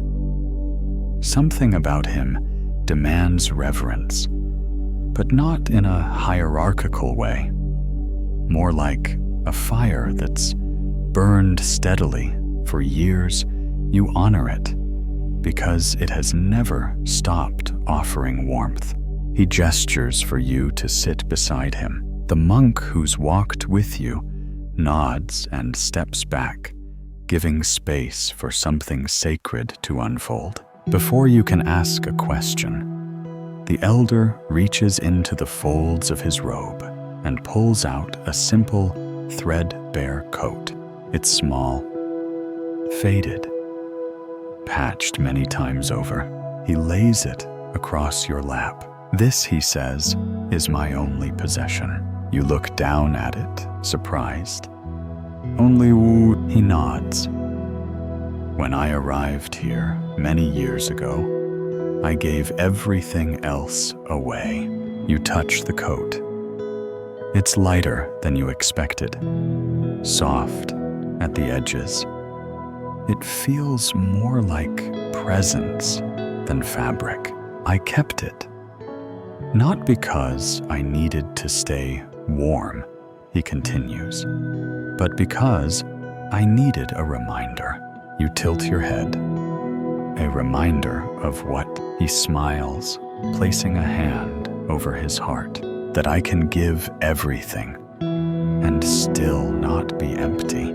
You sit with that for a moment. He lifts the coat again and places it over your shoulders. It fits not perfectly, but comfortably, like it was made for someone who's ready to feel the weight of freedom. "There's a story," he says, "of a monk who found enlightenment under a tree, but refused to return to the world." "Why should I leave peace?" he asked. His teacher replied, "Because peace isn't yours. It's meant to be shared." He gazes out toward the forest. "We cling to things not because we love them," he says, "but because we fear we have nothing without them." You think of what you've been afraid to lose. Titles, relationships, routines, safety. You think of all the things you believe make you you. What would remain if they fell away? "You've carried much," he says gently, "but gratitude doesn't grow from what we keep. It grows from what we give without asking for anything back." He tells you that once many winters ago, a traveler came to him at night, cold, soaked, desperate. The elder had no food, no firewood, only his coat. He gave it away. "I shivered that night," he says, "but I slept warm in my spirit." You look down at the coat you now wear. It's more than fabric. It's a story, a lineage, a transmission. "You may return it," he says, "or pass it on. Either is right. But keep the teaching. Give what you think you cannot, and you will find more than you imagined." He removes a small satchel from his side and pours a handful of seeds into your palm. "These are yours now," he says, "not for keeping, for planting." You close your fingers around them. "They grow best," he adds, "in places where we once felt empty." The moon appears above the treetops, full now, soft and round, like the bowl from before, turned upright in the sky. You think of the Buddha's words, "If beings knew the results of giving as I do, they would not let a single meal pass without sharing it. The elder monk bows, not to say goodbye, but to honor your arrival. You bow in return. Coat around your shoulders, seeds in your hand, something chaste and tender moving in your chest. The monk who brought you here steps forward again, and together you leave the hut, walking slowly, the path bathed in moonlight. And you wonder, can we truly be rich? Not in what we own, but in how deeply we offer what we have. You walk beneath the moon, as if it's watching over you, kind and full and unblinking. The old coat drapes around your shoulders like a soft vow, the seeds warm in your palm. The trail ahead seems familiar now, though you're certain you've never stepped on it before. It's not the path that's changed. It's the one walking it. The monk beside you doesn't speak. He doesn't need to. His presence has become like breath, constant, invisible, essential. You feel him there even when you're not looking.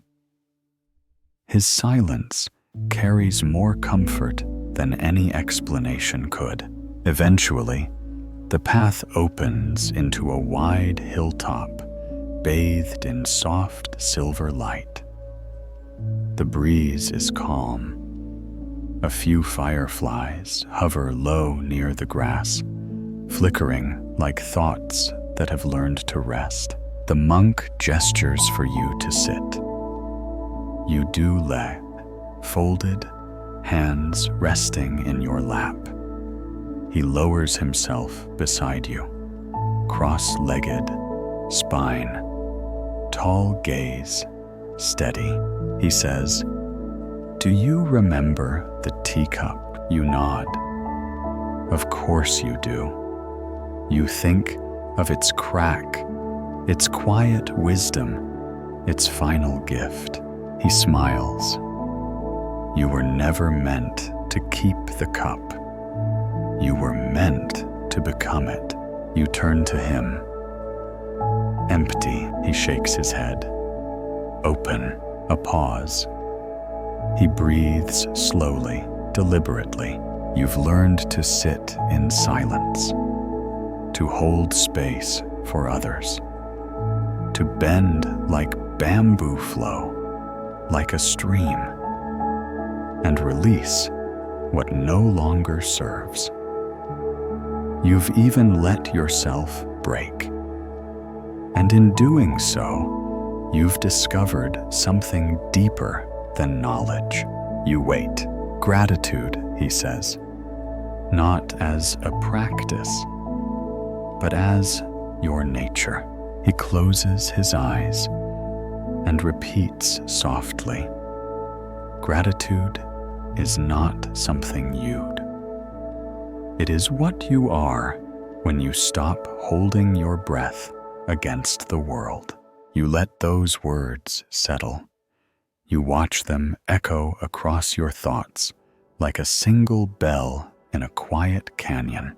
And then he places something in your hands. At first, you think it's the same broken teacup. But no, it's different. Smaller, whole, hand-formed, imperfect, glazed in soft, smoky colors. But inside, it is completely empty. Yours, he says. You hold it with both hands. It's warm from his touch. Or perhaps it's warm from something else entirely. You cradle the cup and feel the weight of all the moments that brought you here. The stories, the silences, the stone and the spoon, the child and the cloud, the statue, the seeds, the forgotten names swept into the garden, soil. Each moment held you. Now you hold them. The monk rises. It's time. You look up. Time for what? He doesn't answer directly. Instead, he turns to the east, where the first faint blush of dawn begins to tint the edge of the world. You follow his gaze. A single bird sings, and then he says, "Time to wake." You blink, confused, but somehow deeply calm. Wake from what you ask. His answer is simple. From forgetting who you really are. You look down at the cup in your hands, empty, still, ready. You look at your heart and see the same. You recall one last teaching from the Buddha. As a lotus flower is born in water, grows in water, and rises out of water to stand above it, so I, born in the world, raised in the world, have overcome the world. The monk begins to walk. You follow. The world slowly brightens. The path is still before you. Your cup is still open, and you wonder, if you are the vessel, what will you choose to hold? You're still here, aren't you? Still breathing, still held, still gently suspended between the hush of night and the golden whisper of dawn. Let's stay just a little longer. Feel your body quiet now. Sink into the place where effort ends. There's no more path to walk tonight. No more lesson to chase. Just this stillness. The cool air brushing your cheek. The slight pressure of the pillow beneath your head. The soft weight of your own presence. Finally resting. You've been the stream. You've been the cloud.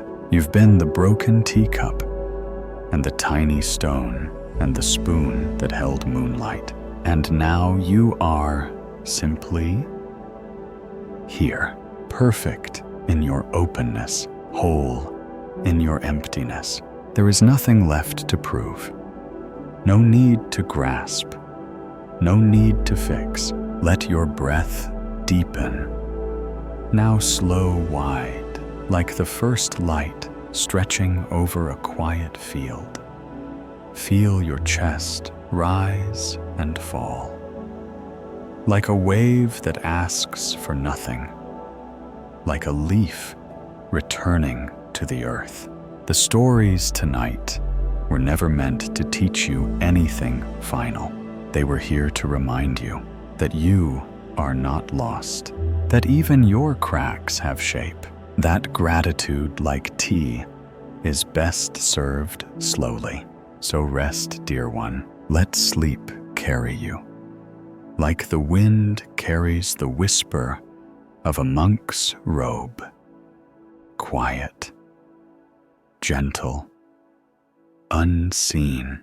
You are the teacup now, and the world is ready to pour.